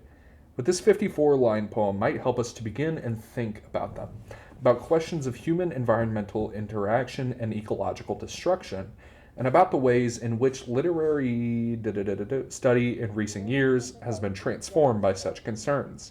In Nutting, the speaker recalls an occasion when, as a boy, he sallied from his home to gather hazelnuts with a nutting crook in hand. He remembers forcing his way through the uncultivated countryside, through woods and pathless rocks, till he comes to one dear nook unvisited. It is, he recalls, a virgin scene, and he stands there a while, breathing with such suppression of the scene, is that it? Of the heart, as joy's delights in. Breathing with such suppression of the heart as joy delights in. This bower, he thinks, a place where the seasons pass year after year, unseen by any human eye. He sits down with the bower, enjoying the murmuring of a brook, his heart luxuriating with indifferent things. Lines 3 to 39. But after a while he gets up. Then up I rose and dragged to earth both branch and bough, with crash and merciless ravage in the shady nook of hazels, and in the green and mossy bower, and deformed, sullied, patiently give up their quiet being, and unless I now confound my present feelings with the past, even then, when from the bower I turned away, exulting rich beyond the wealth of kings, I felt a sense of pain when I beheld the silent trees and the intruding sky. The poem ends with what might appear to be a rather weak moral. We should adopt a gentleness of heart in relation to nature, for there is a spirit in the woods, 53 to 54, the speaker declares. More powerful, alarming, and provocative is the shock of this sudden, unmotivated, and violent destruction. In Western literary and other culture, nature is often fundamentally distinguished from the human and, at the same time, gendered as female and even as maternal in the phrase Mother Nature. There certainly seem to be indications of femininity in motherhood in Wordsworth's description of the womb-like bower before it is defiled. It is a feminized virgin scene, but it also features hazels hung with maternal-sounding milk-white clusters, line 18. The poem has consequently been read from the perspective of psychoanalysis as an expression of a child's rage. His rage and love, his rage because of his love or need for his mother, in terms of the desire to destroy what gives him physical, emotional, spiritual nurture. And it has been read in terms of sexual violence as a kind of, don't think I can say that on YouTube, of a feminized nature. It should also be said that, in keeping with the sexual suggestiveness of Wordsworth's language, there is also a case for seeing the bowers and the hazels as phallic and virile. Not a broken bough drooped with its withered leaves, but the hazels rose tall and erect. Giggity. But these are not the only ways of reading Wordsworth's poems. What is most striking about Nutting, God damn it, is the way that the destruction of nature seems not to be motivated, the way that it is unexplained, seemingly inexplicable. Okay.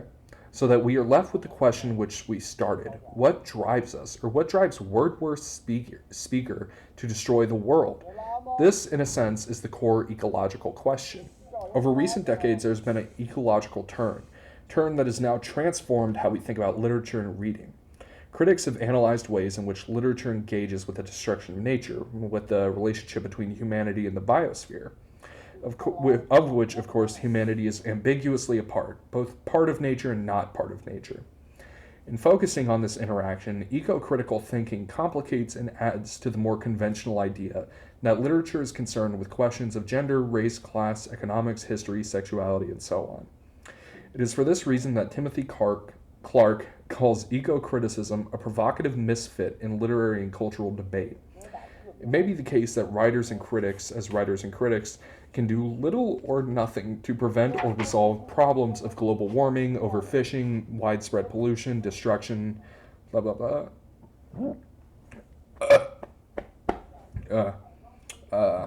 Where was I?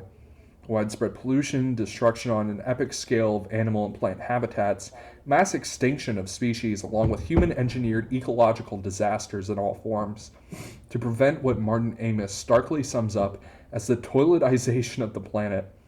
Yeah. Quoted in Datering. Yeah. Citation. Writers and critics are, however, well placed to analyze the ways in which this wasting of our world is not simply material or physical, but also rhetorical, the ways in which it is defined, conditioned, and even, in certain respects, controlled by language itself. Rather than focusing on the question of the subjectivity of the speaker in Wordsworth's poem and drawing on Oedipal, never seen Oedipus used as like a verb, Oedipal knowledges of models of development, an ego-inflicted approach would register the larger context with which the speaker struggles in this poem.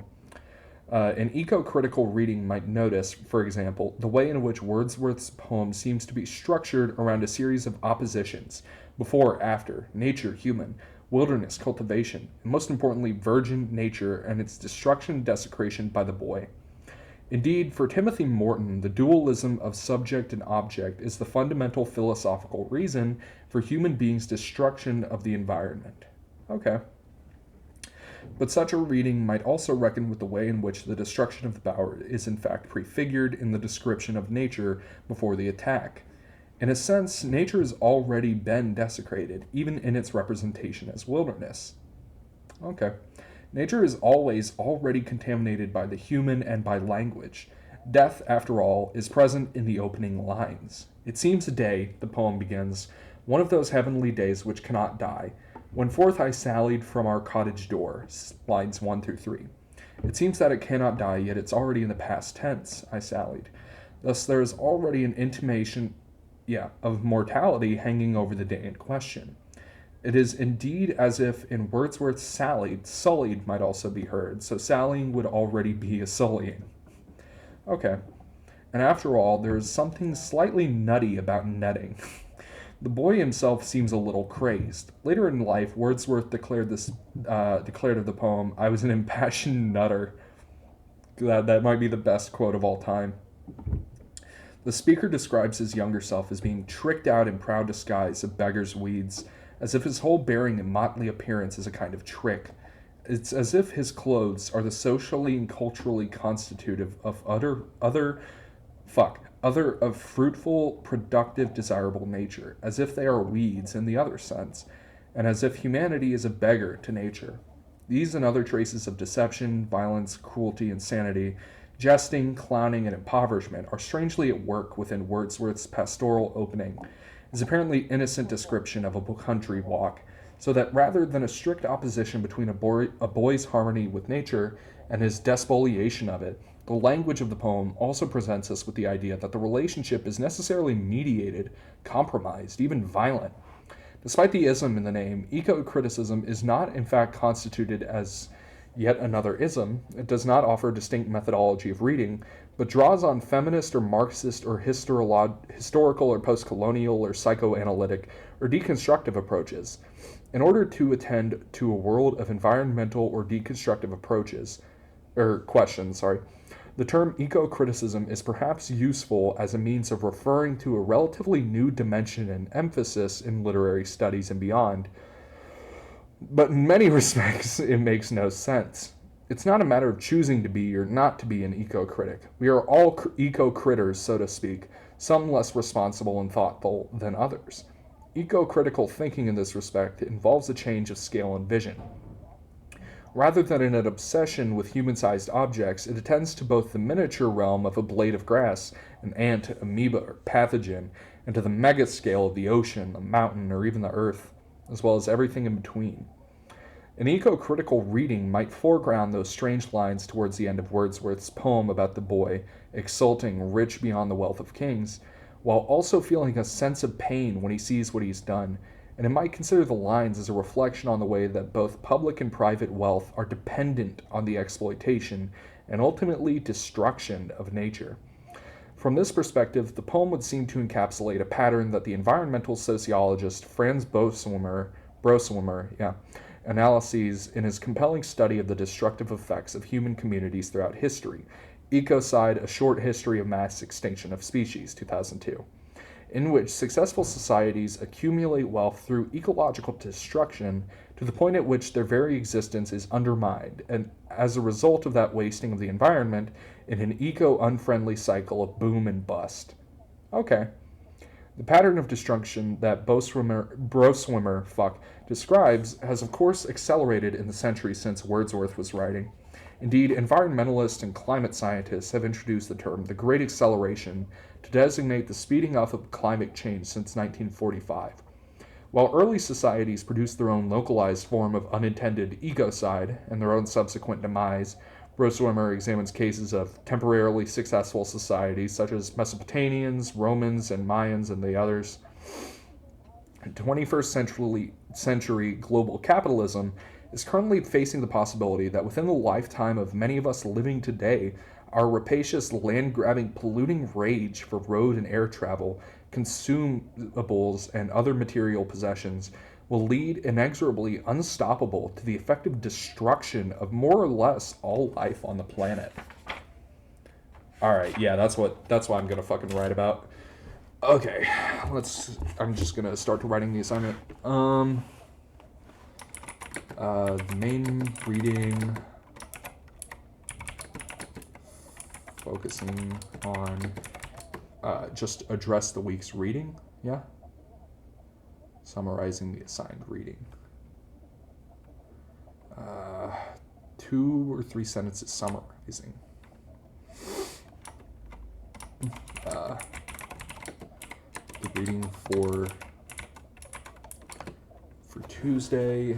Let me check what the other chapter is.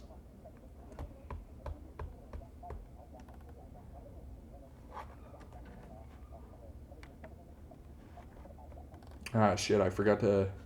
My fucking teacher just put in feedback. The teacher for this class just put in feedback because I forgot to turn in my assignment. I forgot to turn in my assignment from like a week ago, 2 weeks ago. Yeah, let's see. Eco and animal. Cool. Okay. The reading for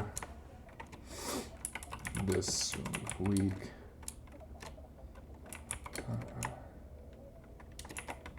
Eco and animal. He probably wants us to talk about the poems. The readings for this week mostly... fuck. Alright, let's speed run all the poems too, because they're all less than a page. They're fine. Ugh, booger. When I went into Man and Bat, I'm just gonna speed run through the poems. When I went into my room at mid-morning, say 10 o'clock, my room, a crash box over that great stone rattle, the Via de Bardi. When I went into my room at mid-morning, why a bird flying around the room in insane circles, a bat, a disgusting bat, at mid-morning. Out, go out. Round and round and round, with a twitchy, nervous, intolerable flight, with a neurasthenic lunge and an impure frenzy, a bat big as a swallow, out of my room.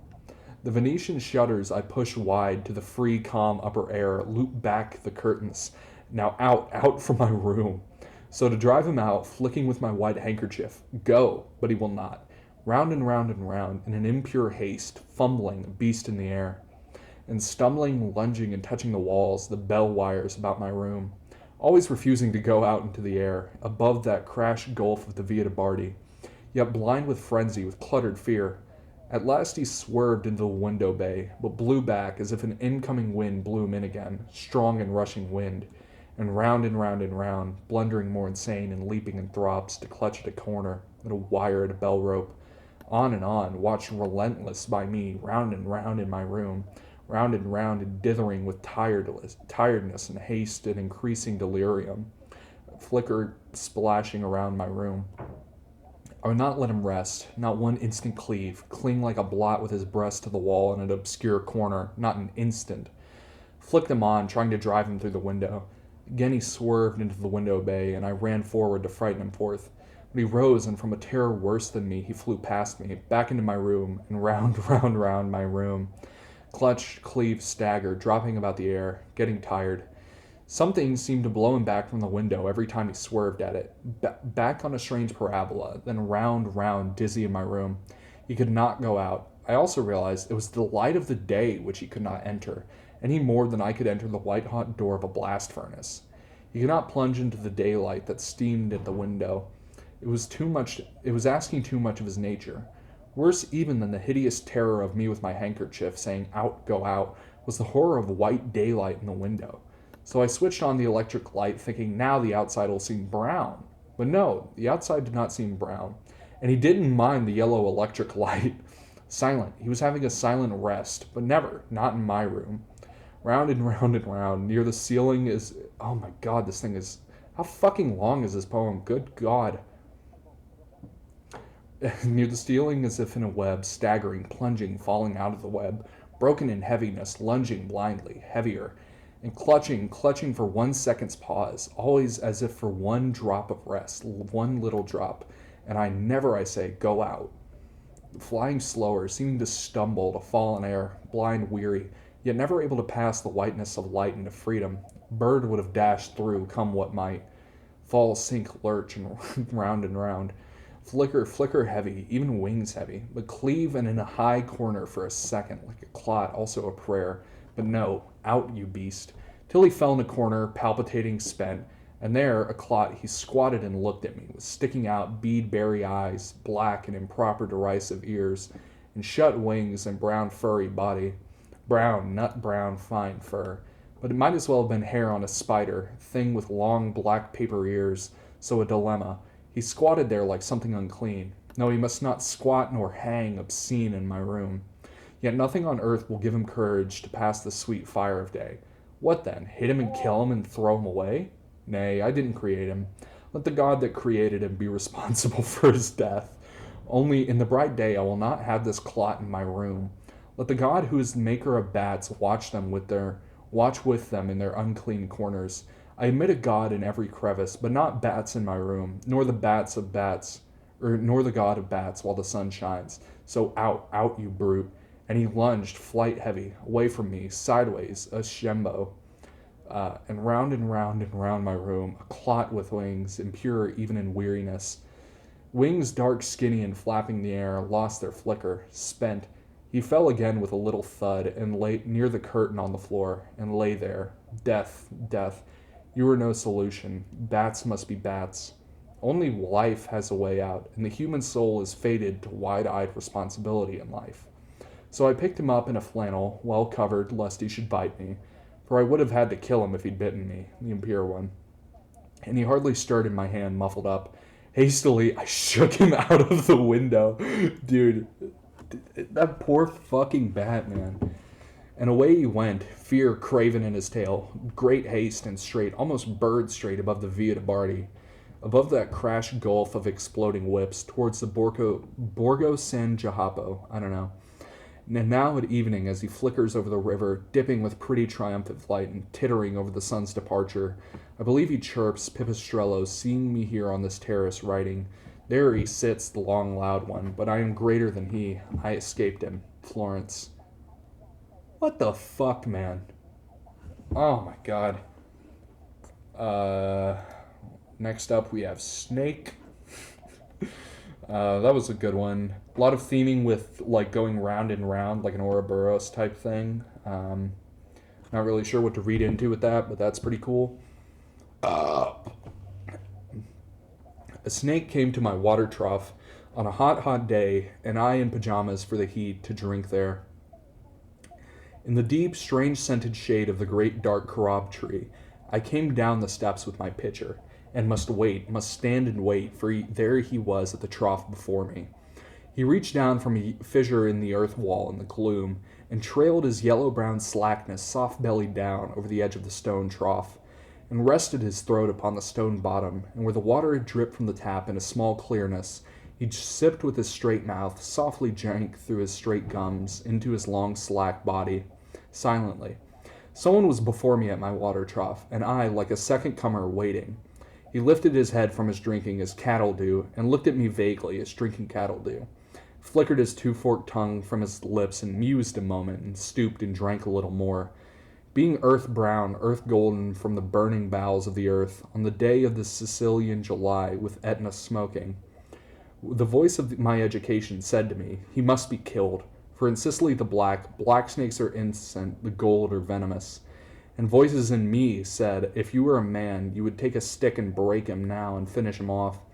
But I must confess how I liked him, how glad I was he had come like a guest in quiet to drink at my water trough, and depart peaceful, pacified, and thankless into the burning bowels of this earth.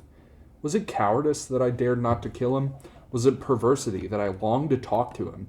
Was it humility to feel so honored? I felt so honored. And yet those voices, if you were not afraid of him, you'd kill him. And truly I was afraid. I was most afraid. But even so, honored still more that he should seek my hospitality from out the dark door of the secret earth. He drank enough and lifted his head dreamily as one who is drunken, and dickered his tongue like a fork night on the air, so black, seeming to lick his lips, and looked around like a god, unseeing into the air, and slowly turned his head, slowly, very slowly, as if thrice a dream, proceeded to draw his slow length, curving round, and climb again the broken bank of my wall face. And as he put his head into that dreadful hole, and as he slowly drew up, snake easing his shoulders, and entered farther, a sort of horror, a sort of protest against his withdrawing into that horrid black hole, and deliberately going into the blackness, and slowly drawing himself after, overcame me now as his back was turned. I looked round, put down my pitcher, picked up a clumsy log, and threw it at the water trough with a clatter. I did not think it hit him. I think it did not hit him. But suddenly that part of him that was left behind convulsed in undignified haste, writhed like lightning, and was gone, into the black hole, the earth-lipped fissure in the wall front, at which, in the intense still noon, I stared with fascination. And immediately I regretted it. I thought how paltry, how vulgar, what a mean act. I despised myself and the voices of my accursed human education. I thought of the albatross, and I wished he would come back, my snake, for he seemed to me again like a king in exile, uncrowned in the underworld, now due to be crowned again. And so I missed my chance with one of the lords of life, and I have something to expiate, a pettiness. Taormina. Bam. Ah, fuck, I closed the next chapter. Shit. Can't remember what I was gonna read. Snake, check. Bat, man bat, check. I'm just gonna mark with green the ones I've read. Snake, bat, man bat. Let's see, we have kangaroo, bibbles, pomegranate, cypresses. Wait, snake. I closed one of the tabs, but everything is here. Snake, pomegranate, cypresses, bibbles, and kangaroo. Huh, okay. I think I just... Okay, I don't know what the tab I closed was then. Yeah, 4 left. Kangaroo. How long? Oh, kangaroo's a really short one. Hell yeah. In the northern hemisphere, life seems to leap at the air or skim under the wind, like stags on rocky ground or pawing horses or springy scut-tailed rabbits, or else rush horizontal to charge at the sky's horizon, like bulls or bisons or wild pigs, or slip like water slippery towards its ends as foxes, stoats, and wolves, prairie dogs. Only mice and moles and rats and badgers and beavers and perhaps bears seem belly plumb to the earth's mid-navel, or frogs that when they leap come flop and flop to the center of the earth. But the yellow antipodal kangaroo, when she sits up, who can unseat her? Like a liquid drop that is heavy and just touches earth. The downward drip, the down urge, so much denser than the cold-blooded frogs. Delicate mother kangaroo, sitting up there, rabbit-wise, but huge, plum-weighted. And lifting her beautiful slender face, oh, so much more gently and finely than a rabbit's, or finely lined than a rabbit's or a hare's, lifting her face to nibble at a round, white peppermint drop which she loves, sensitive mother kangaroo.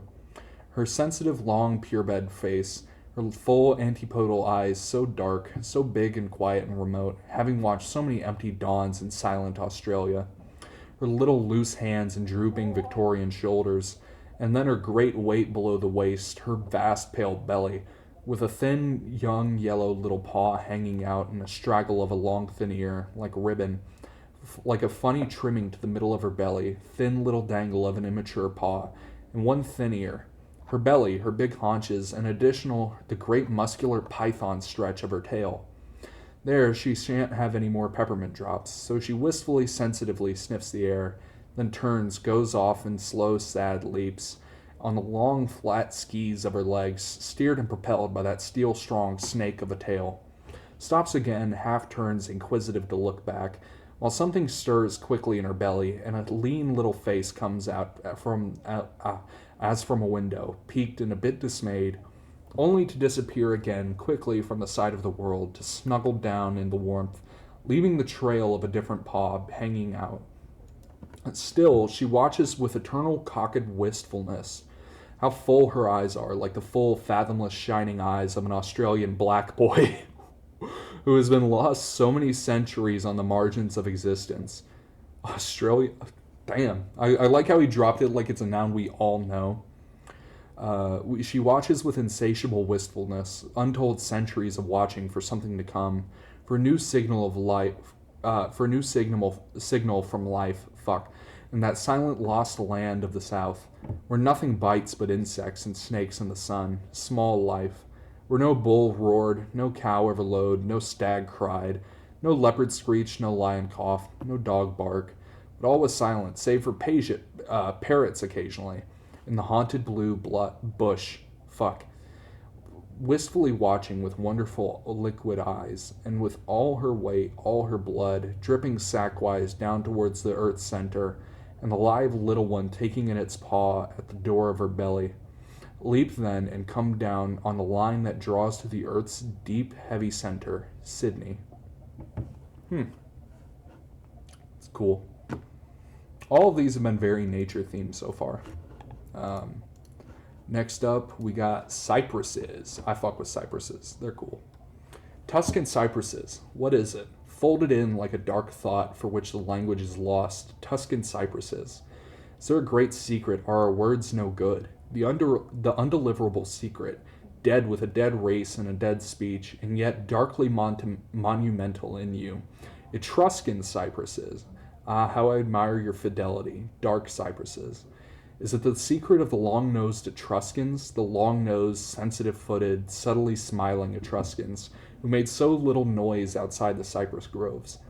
Among the sinuous, flame-tall cypresses that swayed their length of darkness all around, Etruscan dusky, wavering men of old Etruria, naked except for fanciful long shoes, going with insidious, half-smiling quietness, and some of Africa's imperturbable sang-froid about a forgotten business. What business, then? Nay, tongues are dead, and words are hollow as hollow seed pods, having shed their sound and finished all their echoing, Etruscan syllables that had the telling. Yet more I see you darkly concentrate, Tuscan cypresses, on one old thought, on one old slim, imperishable thought while you remain, Etruscan cypresses. Dusky, slim, marrow thought of slender, flickering men of Etruria, whom Rome called vicious. Vicious, dark cypresses. Vicious, you supple, brooding, softly swaying pillars of dark flame. Monumental to a dead race, embalmed in you. Were they then the vicious, the slender, tender-footed, long-nosed men of Etruria? Or was their way only evasive and different, dark like cypress trees in a wind? They are dead with all their vices. and all that's left is the shadow monomania of some cypresses and tombs. The smile, the subtle Etruscan smile still lurking within the tombs, Etruscan cypresses. He laughs longest who laughs last. Nay, Leonardo only bungled the pure Etruscan smile. What would I not give to bring back the rare and orchid-like, evil clept Etruscan? For as to the evil, we have only the Roman word for it, which I, being a little weary of Roman virtue, don't hang much weight on. For oh, I know in the dust where we have buried the silenced races and all their abominations, we have buried so much of the delicate magic of life. There in the deeps that churn the frankincense and ooze the myrrh, cypress shadowy, such an aroma of lost human life. They say the fit survive, but I invoke the spirits of the lost, those that have not survived, the darkly lost, to bring their meaning back into life again, which they have taken away, and wrapped inviolable, in soft cypress trees, Etruscan cypresses. Evil. What is evil? There is only one evil, to deny life, as Rome denied Etruria, and mechanical America Montezuma still. Fiesole. Okay. That's a cool one. Next up, we got Pomegranate. This is, oh my god, this is a short one. It's like half a page. Pomegranate. You tell me I'm wrong. Who are you? Who is anybody to tell me I'm wrong? I'm not wrong. In Syracuse, rock left bare by the viciousness of Greek women, no doubt you've forgotten the pomegranate trees in flower, oh so red, and such a lot of them. Whereas at Venice, abhorrent, green, slippery city, whose dogs were cold, dogus? I don't know, and had ancient eyes, in the dense foliage of the inner garden, pomegranates like bright green stone and barred with a crown. Oh, crown of spiked green metal, actually growing. Now in Tuscany, pomegranates to warm your hands at, and crowns, kingly, generous, tilting crowns over the left eyebrow. And if you dare, the fissure. Do you mean to tell me you will see no fissure? Do you prefer to look on the plain side? For all that, the setting suns are open. The end cracks open with the beginning, rosy, tender, glittering within the fissure. Do you mean to tell me there should be no fissure, no glittering compact drops of dawn? Do you mean it is wrong, the gold-filmed skin, integument, shown ruptured? For my part, I prefer my heart to be broken. It is so lovely, dawn kaleidoscopic within the crack. San Gervasio in Tuscany. I'm not gonna lie, I'm kind of getting nothing from all these, but like, there's vague themes in there that I think I can kind of pick out, you know? Let me just, Last chapter, Bibbles. Holy fuck, this is a long one. Let's get into it. Bibbles. Little black dog in New Mexico. Little black snub-nosed bitch with a snubbed-out jaw and a wrinkled, reproachful look. Little black female pup, sort of French bull, they say, with bits of brindle coming through like rust to show you're not pure. Not pure, Bibbles. Bubsy, bat-eared dog. Not black enough. First live thing I've owned since the lop-eared rabbits when I was a lad, and those over-prolific white mice and Adolf and Rex whom I didn't own. And even now, Bibbles, little ma'am, it's you who appropriated me, not I you. As Benjamin Franklin, appropriated Providence to his purposes. Oh, Bibbles, black little bitch. Good God, I'd have never let you appropriate me had I known. I never dreamed till now of the awful time the Lord must have owning humanity, especially democratic live-by-love humanity. Oh, Bibbles, oh, Pips, oh, Pipsy, you little black lovebird. Don't you tell everybody, just everybody, don't you love everybody, just everybody, love them all. Believe in the one identity, don't you, you little Walt Whitman-esque bitch. Good God, this shit is funny as hell. First time I lost you in Taos Plaza, and I found you after endless chasing, came upon you prancing round the corner in exuberant bibbling affection, after the black-green skirts of a yellow-green old Mexican woman who hated you and kept looking round at you and cursing you in a mutter, while you pranced and bounced with love of her, you indiscriminating animal. All your wrinkled miserere? I don't know that word. Chinese black little face beaming, and your black little body bouncing and wriggling with indiscriminate love bibbles. I had a moment's pure detestation of you as I rushed around like an idiot around the corner after you, yelling pips, pips, bibbles. I've had moments of hatred of you since loving everybody. To you, whoever you are, with endless embrace. That's you, Pipsy. With your imbecile bit of a tail and a love flutter, you omnipup. Not that you're merely a softie. Oh dear me, no. You know which side your bread is butter. You don't care a rap for anybody, but you love lying warm between human thighs, indiscriminate. And you love to make somebody love you, indiscriminate. You love to lap up affection, to wallow in it, and then turn tail to the next corner for a new dollop, yeah, fucking idiot, and start prancing and licking and cuddling again, indiscriminate. Ah, yes, I know your little game. Yet you're so nice, so quick like a little black dragon, so fierce when the coyotes howl, barking like a whole little lion and rumbling, starting forward in the dusk with your little black fur all bristling like plush, against those coyotes who'd swallow you like an oyster. And in the morning, when the bedroom door is opened, rushing in like a little black whirlwind, leaping straight as an arrow in the bed at the pillow, and turning the day suddenly into a black tornado of joie de vie Chinese dragon. So funny, lobbing wildly through deep snow like a rabbit, hurtling like a black ball through the snow, champing it, tossing a mouthful, little black spot on the landscape. So absurd, pelting behind on the dusty trail when the horse sets off home as a gallop, left in the dust behind like a dust ball tearing along, coming up on fierce little legs, tearing fast to catch up, real little dust pig, ears almost blown away, black eyes bulging bright in a dust mask.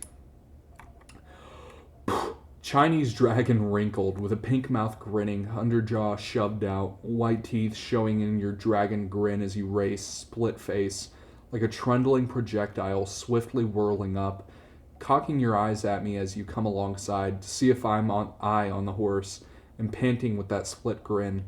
All your game, little body of dust smooth like a little pig, poor Pips. Plenty of game old spirit in you, Pibbles. Plenty of game old spunk, little bitch. Good God, he hates this fucking dog. How you hate being brushed with the boot brush to brush all that dust out of your wrinkled face, don't you? How you hate being made to look undignified, ma'am. How you hate being laughed at, Miss Superb. Blackberry face. Plenty of conceit in you, unblemished belief in your own perfection and utter lovableness, you ugly mug. Chinese puzzle face? That's gotta be a slur. Wrinkled underhung physiog? Never heard that. That looks as if it had done with everything, through with everything. Instead of which, you sit there and roll your head like a canary and show a tiny bunch of white teeth in your underhung blackness. Self-conscious little bitch, aiming at being loved. Let the merest scallywag come to the door and you leap your very dearest love at him, as if now at last here was the one you finally loved. And even the dirtiest scallywag is taken in, thinking, this dog sure has taken a fancy to me. You miserable little bitch of love tricks, I know your game. Me or the Mexican who comes to chop wood, all the same, all humanity is jammed to you. Everybody's so dear and yourself so ultra beloved that you have to run out at last and eat filth. Gobble up filth, you horror, swallow utter abomination and fresh drop dung. You stinker, you worse than a carrion crow. Reeking dung mouth, you lovebird. Reject nothing, sings Walt Whitman. So you go out at last and eat the unmentionable in your appetite for affection. Then you run in to vomit it in my house. I get my love back. Good God. And I have to clean up after you, filth which even blind nature rejects, from the pit of your stomach. But you snout face, you reject nothing. You merge so much in love that you must eat even that. Then, when I dust you a bit with a juniper twig, you run straight away to live with somebody else, fawn before them and love them as if they were the ones you had really loved all along. And they're taken in. They feel quite tender over you, till you played the same trick on them, dirty bitch. Good God. Fidelity, loyalty, attachment. Oh, these are abstractions to your nasty little belly. You must always be a waggle with love. Such a waggle of love you can hardly distinguish one human from another. You love one after another on one condition, that each one loves you most.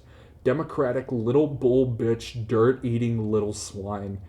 But now, my lass, you've got your nemesis on your track. You've come sex alive, and the great ranch dogs are all after you. They're after what they can get, and don't you turn tail. You loved them all so much before, didn't you love them? Loved them indiscriminate. You don't love them now. They want something of you, so you squeak and come pelting indoors, come pelting to me. Now the other folk have found you out, and the dogs are after you. Oh yes, you're found out. I heard them kick you out of the ranch house. Get out, you little soft fool.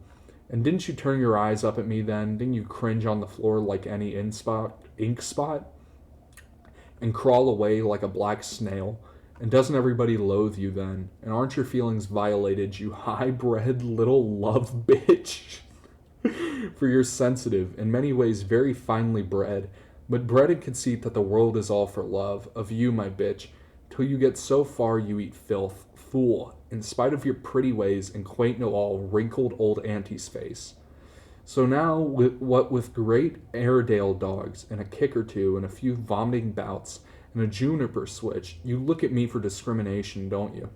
You look up at me with your misgiving in your bulging eyes, and fear the smoky whites in your eyes. He just really fucking rips the hard R there, huh? And you're puzzled. You think you'd better mind your P's and Q's for a bit, you sensitive love pride being all hurt. Alright, my little bitch, you learn loyalty rather than loving, and I'll protect you.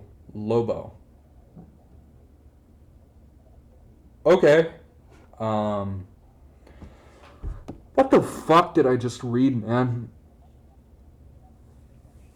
I'm just gonna write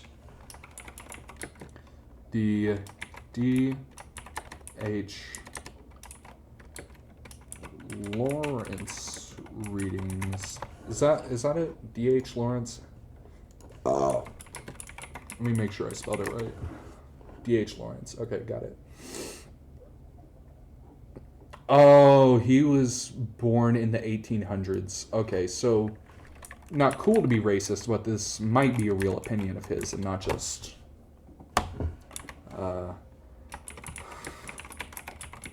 readings for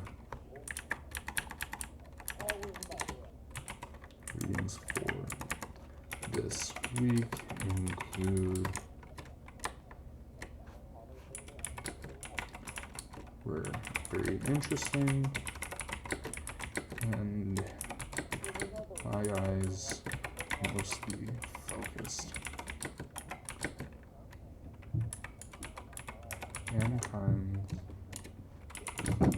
on the portrayal of our relation. Portrayal? Yeah, that's how you saw it.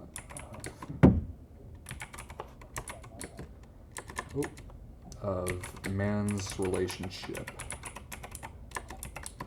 with nature and animals. The D.H. Lawrence reading, poems. I felt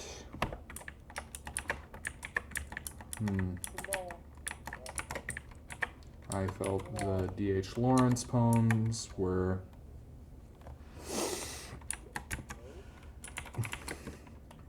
showing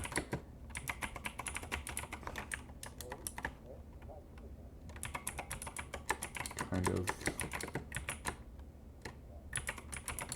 meant to show different human perspectives on nature, on animals,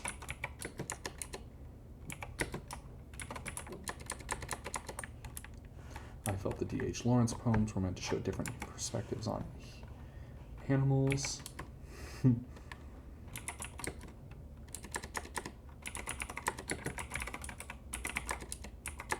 The character in Biddles.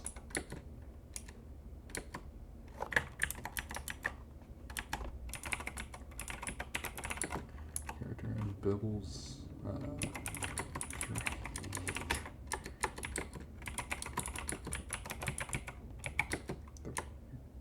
your hatred for his dog, the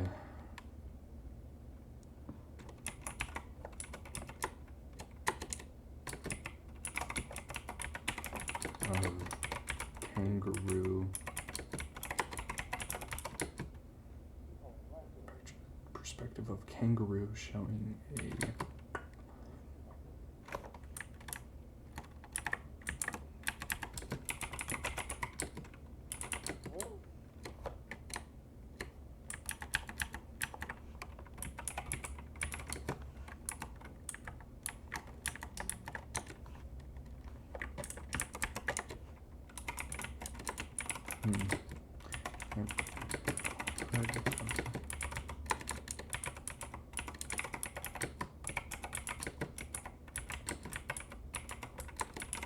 majestic being and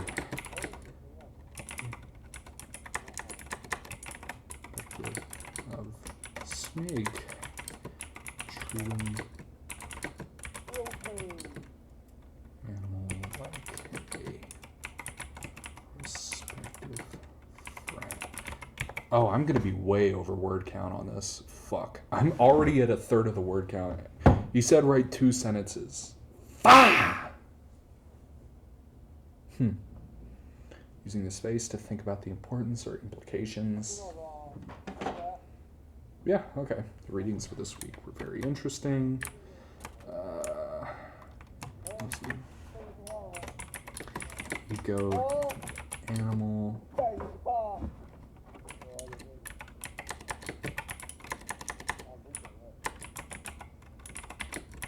On the time is it? What time is it? What time is it? What time is it? 6:40. I've got 50 minutes before I've got to hang out with my brother. Ego and animal focused on the 2 major sides.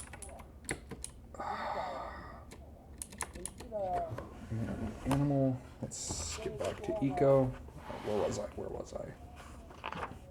Yeah, here we go. Got the hot sauce packet right there. Eco critical reading my notice, for example. Let's see, where am I?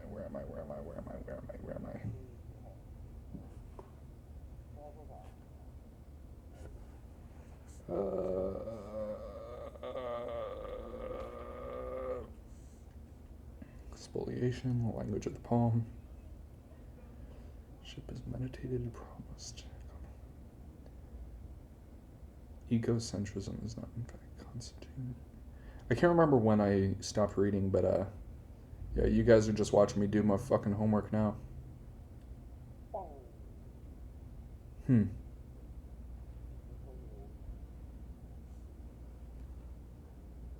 Okay.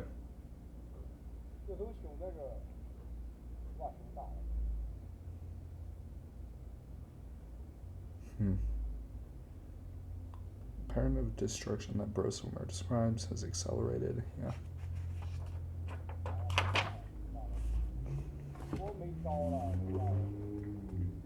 Okay. Good God. How long is this chapter? There is a lot left in this chapter. There's so much fucking left. Gah! Alright. So, ecocentrism is mostly just focusing on the ideas of the different poems. Yeah. It's just focusing on different ideas about, like, eco-critical thinking. That's cool. Which I'm just using fucking buzzwords because I'm speed running so hard that I have to, but deep ecology, let's see, ecofeminism.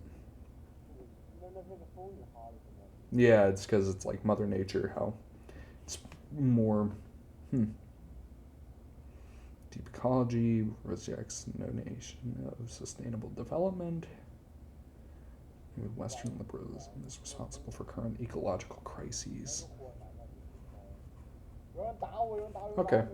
Anthropomorphic, anthropocentric. Okay. So it's just going over different readings of nature shit. Cool.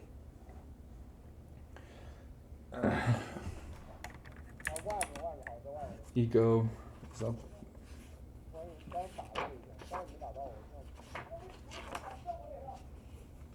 202. Yeah, eco.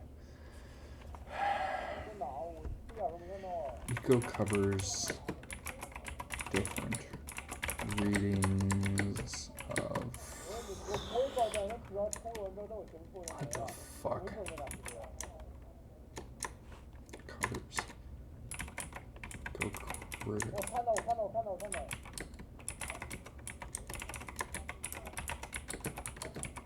Literature.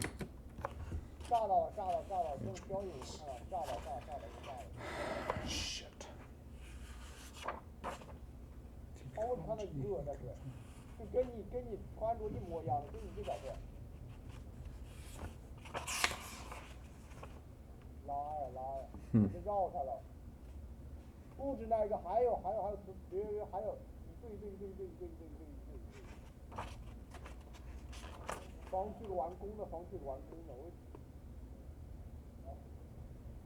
Okay, let's see. We've got.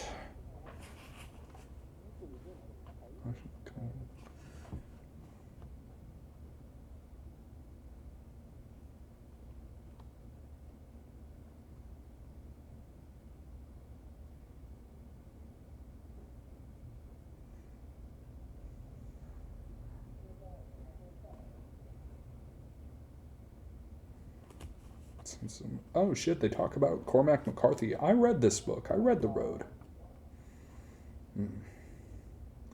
It's truly inventive evocation. However, an eco-critical reading might finally seem embedded in a truly.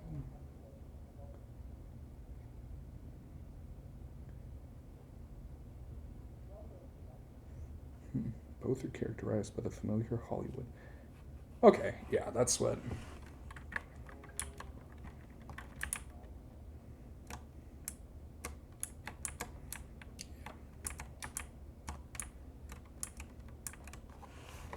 Okay, so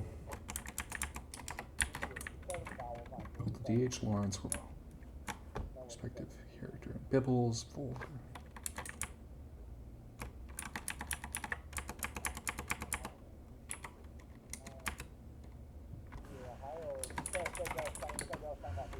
Vulgar hatred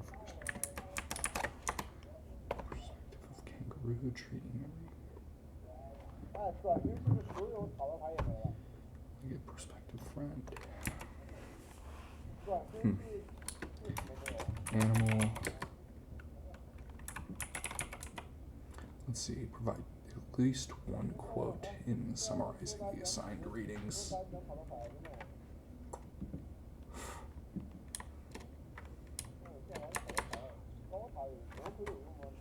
Okay.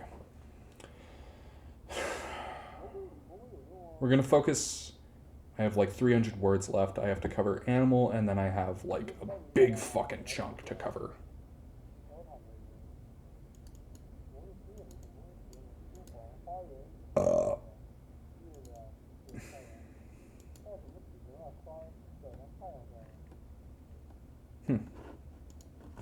Yeah, I'm gonna put this hot sauce packet. Where does he mention the road? Because I read The Road, so I already have like a decent understanding of it.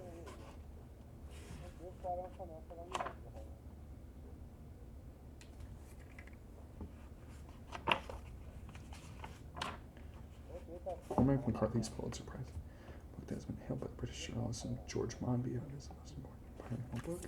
Change the way you see the world. Since for some people, such praise might make the novel sound like a worthy but dull attack. Yeah. Okay. I'll put the hot sauce packet there, page 206. Okay, now we go to page 21, chapter 21, Animals. Here are 4 animals from 4 different poems. A small umbrella quaintly have, describing in the air, an arc-like inscrutable, a late philosopher. This animal, which, like a ship's anchor, first casts off in the void in order to, even upside down, maintain itself there suddenly. Spacefarers past living planetfall on our ever dive in bloom, crystal, queer with your thin wings and steaming legs.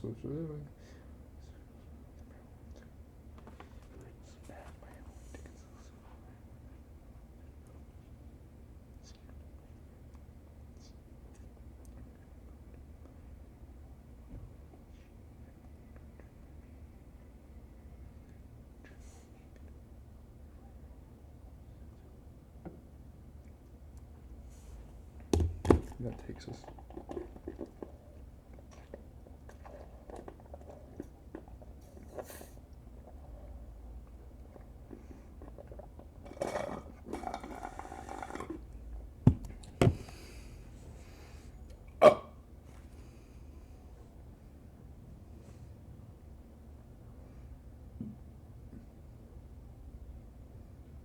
Or larger.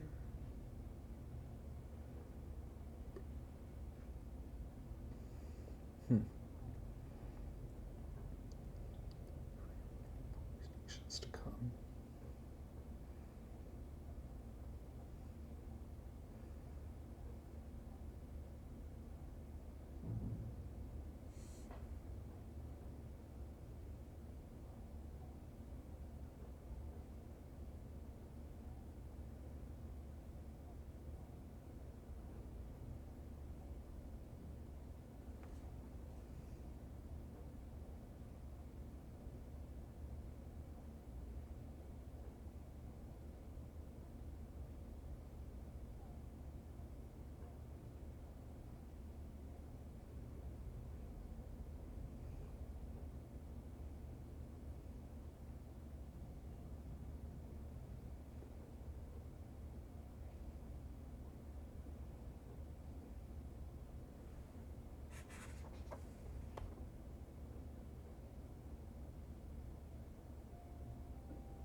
Okay.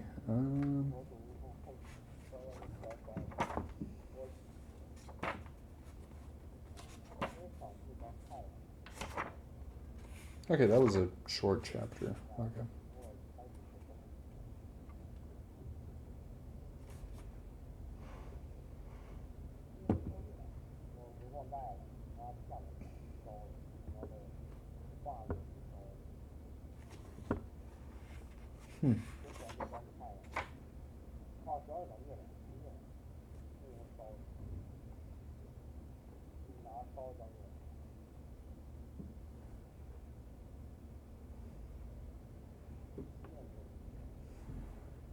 Okay. Animals.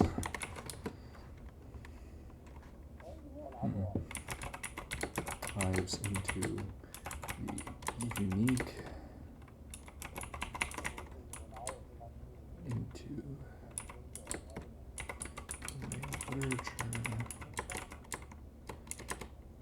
literature,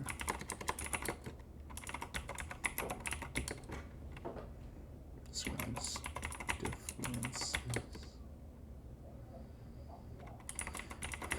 between animal, between humans and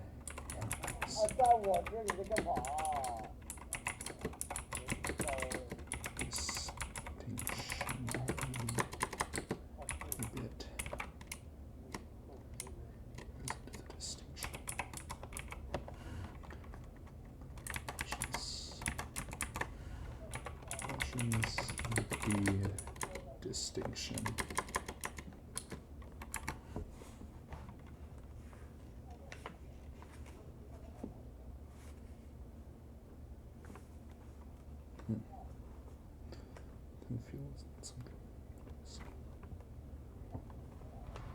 Huh. Forever comparing ourselves.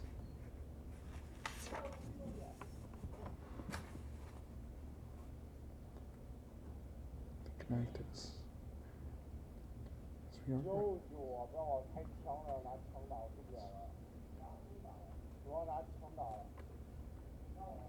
Okay, this is a good quote.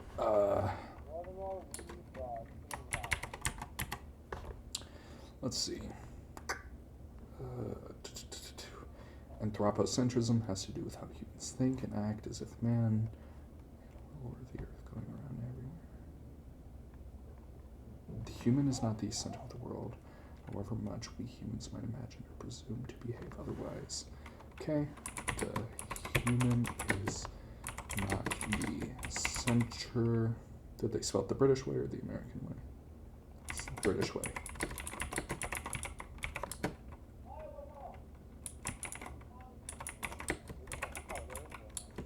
The humans might imagine or where? Fuck, where is it? However much we humans might imagine or presume to behave otherwise.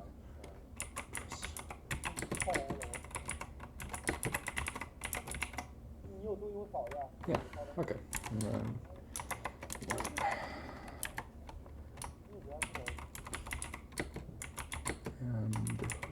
royal. 217. Yeah. Okay. Okay. Now we can get into the actual takedown of it.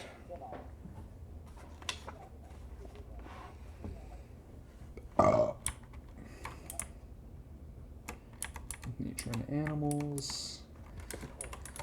And perspectives.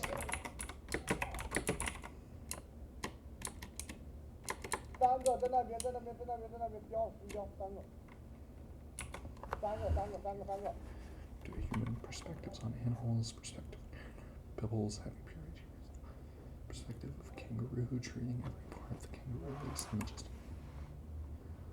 Animals dives into the way literature describes some distinction. The human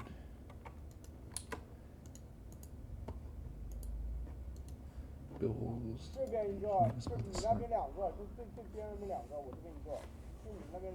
Okay. Okay.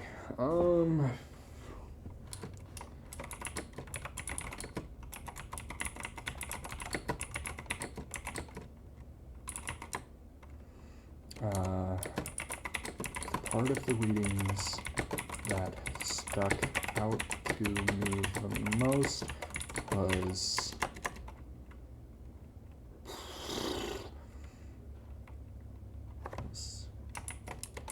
the eco chapter.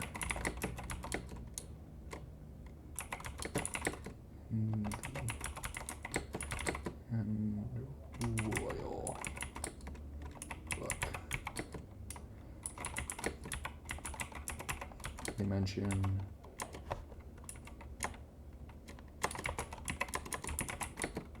about halfway through the chapter, they talk about The Road by Cormac McCarthy. A book I read around a year ago.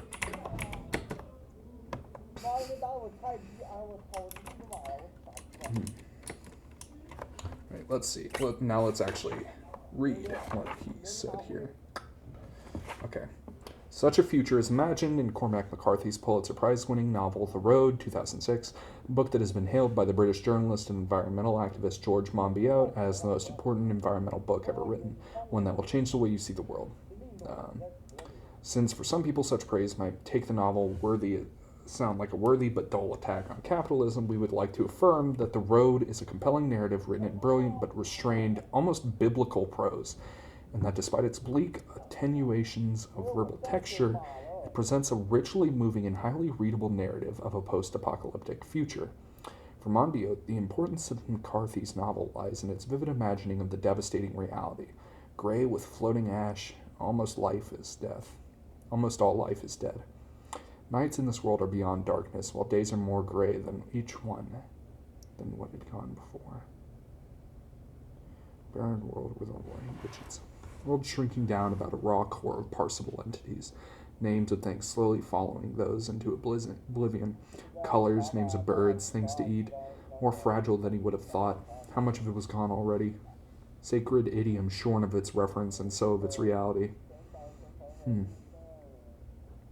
It's time to wink out forever. They're scattered, mostly murderous human survivors, but the only living plants are a few mushrooms at one point, which are quickly eaten, and at another point, the distant bark of a dog, which, if its ominous silencing is anything to go by, quickly becomes dinner. The narrative concerns an unnamed man and his young son who are traveling south through devastated America in search of ocean and life-saving warmth and a possibility, tenuous and entirely unwarranted hope, of some community, possible future. The pair walk slowly through a scorched and blackened landscape, almost entirely denuded of life, scavenging for sustenance amongst the detritus left after an apocalyptic event. Nuclear war doesn't disclose what the apocalypse is. Since the catastrophe and the almost complete destruction of animal and plant life, survival is dependent on scavenging. More products become scarce, savagery, blah blah blah blah blah.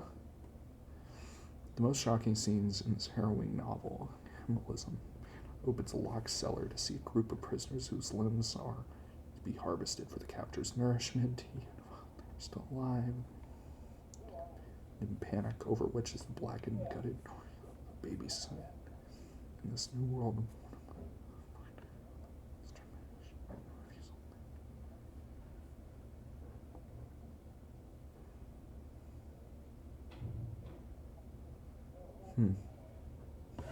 Okay. In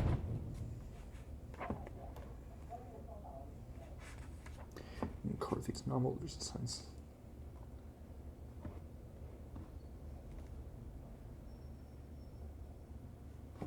Huh.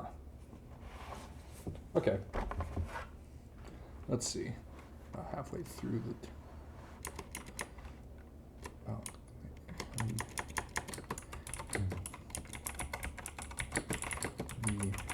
The nature of the.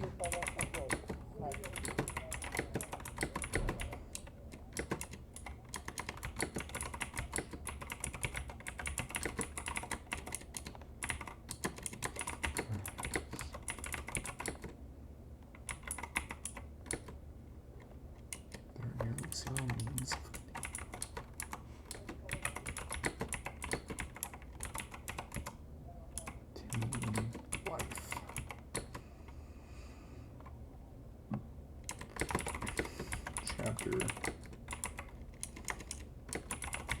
uses this as a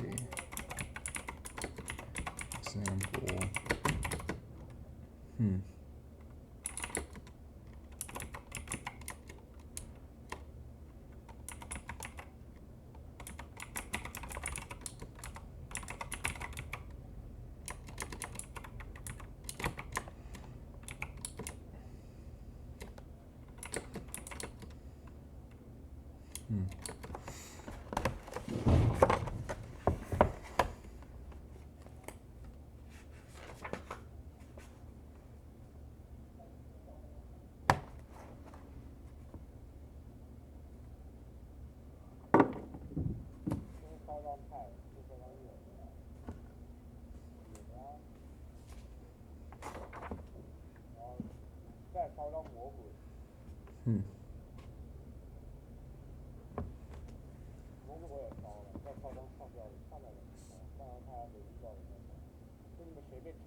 Okay. Okay.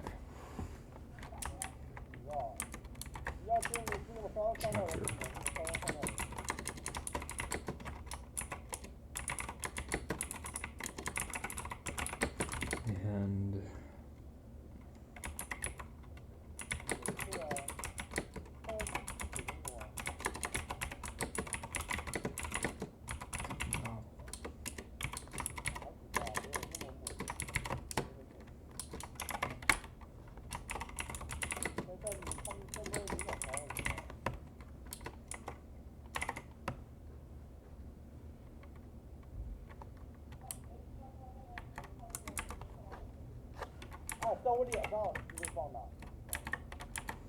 Let's see. Day after tomorrow.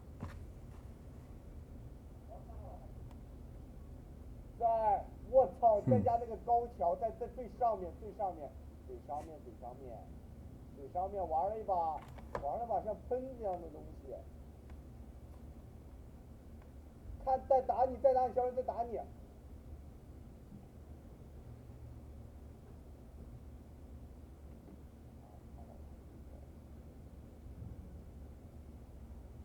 哇操，没招了，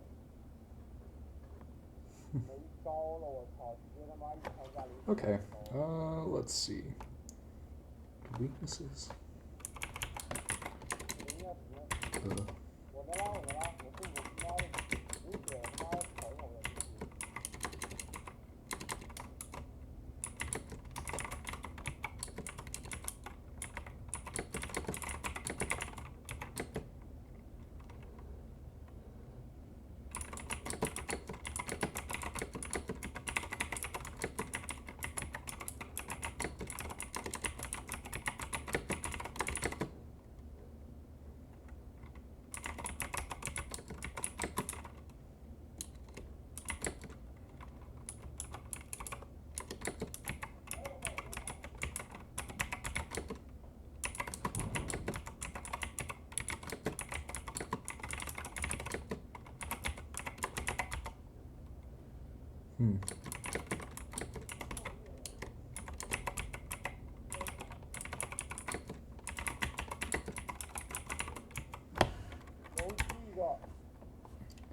The road.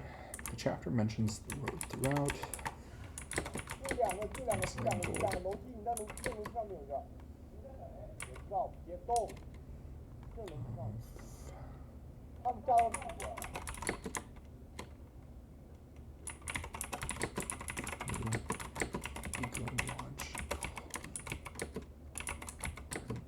Comes to this conclusion of the novel. Weaknesses of the road, such as they are, have to do with a certain redemptive sentiment.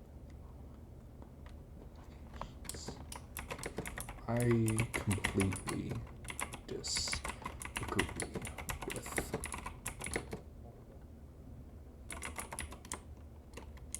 你别拿架住了，你不能拿来回，再回正式的别架住。And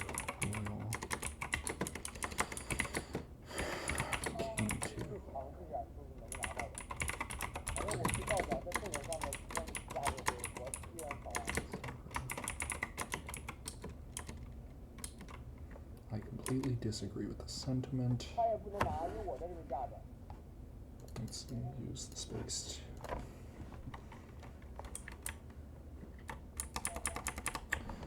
I read through the road. Found and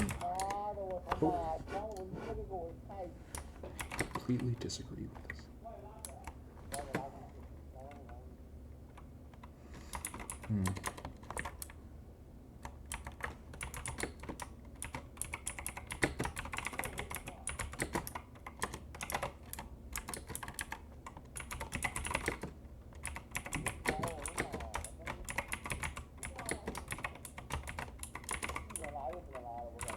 Here we go.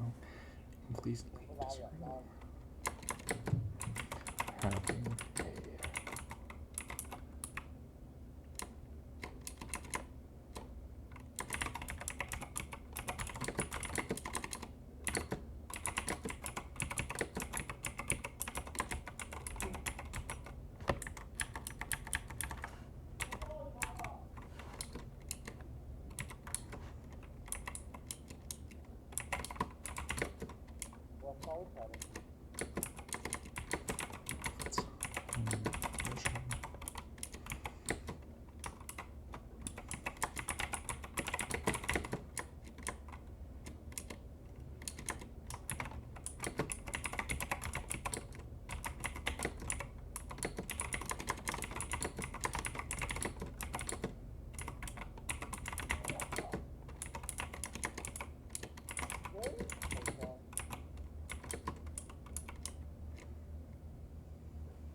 is extremely bleak.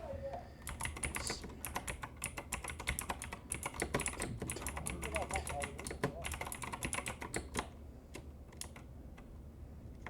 extremely bleak. The setting.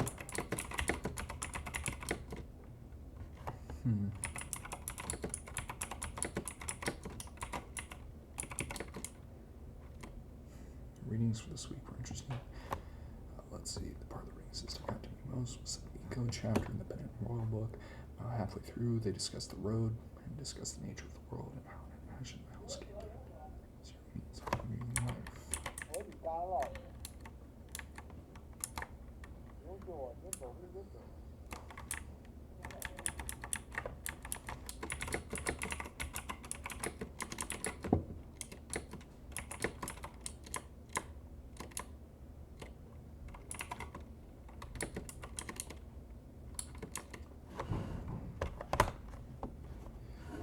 As an ecological lens.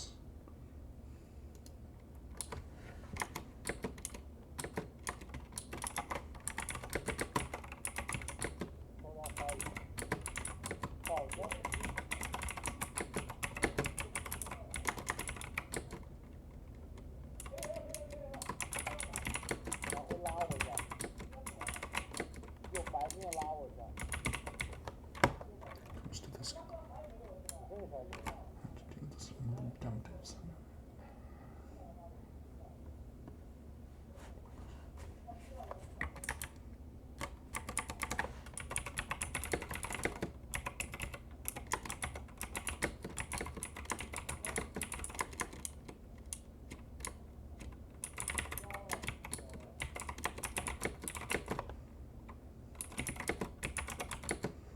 Characters.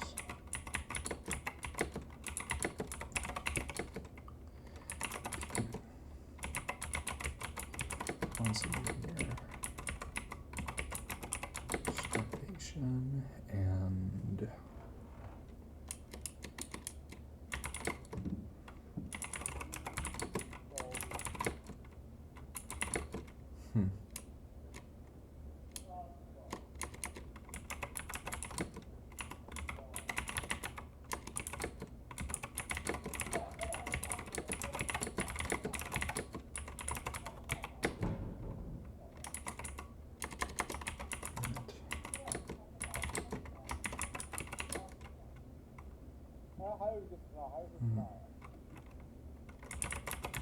claim that.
Oh my god, we're at fucking...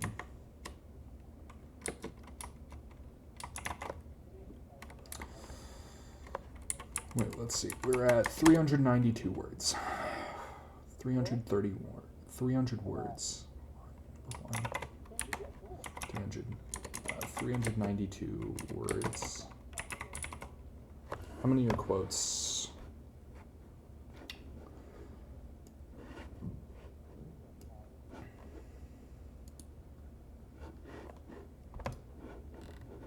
Let me put this.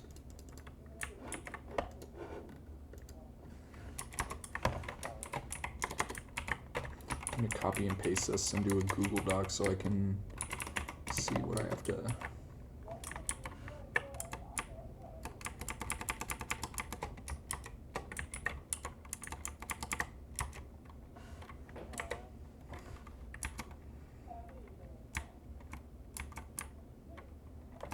Control-Shift-C.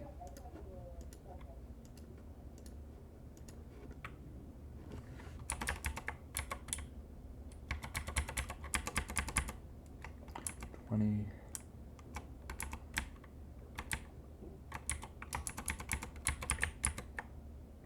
35.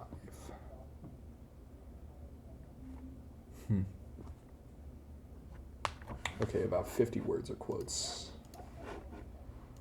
392 words. 150-ish. 54. What is 392, 384?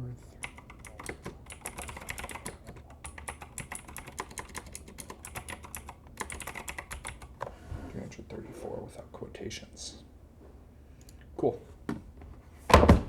All right, that is the chapter done. Fuck. I just realized you can't see what I've been doing for the last hour. Ugh, fuck me. That fucking sucks. God.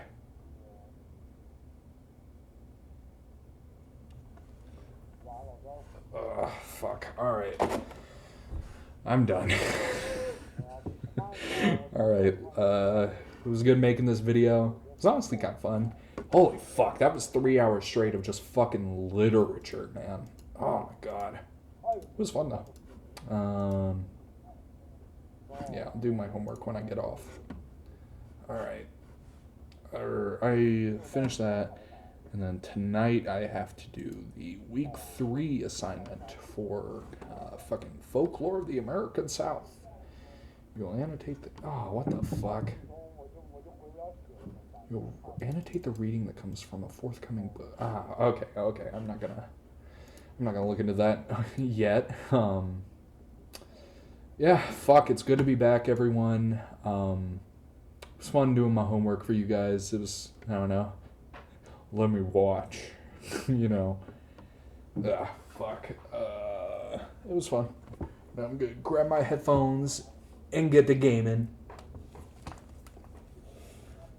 Bye, everyone. Yeah, damn, that's like perfect time. It's 7:25. I'm gonna hop on Valheim, hang out with my bro for about an hour. Fuck. Bye.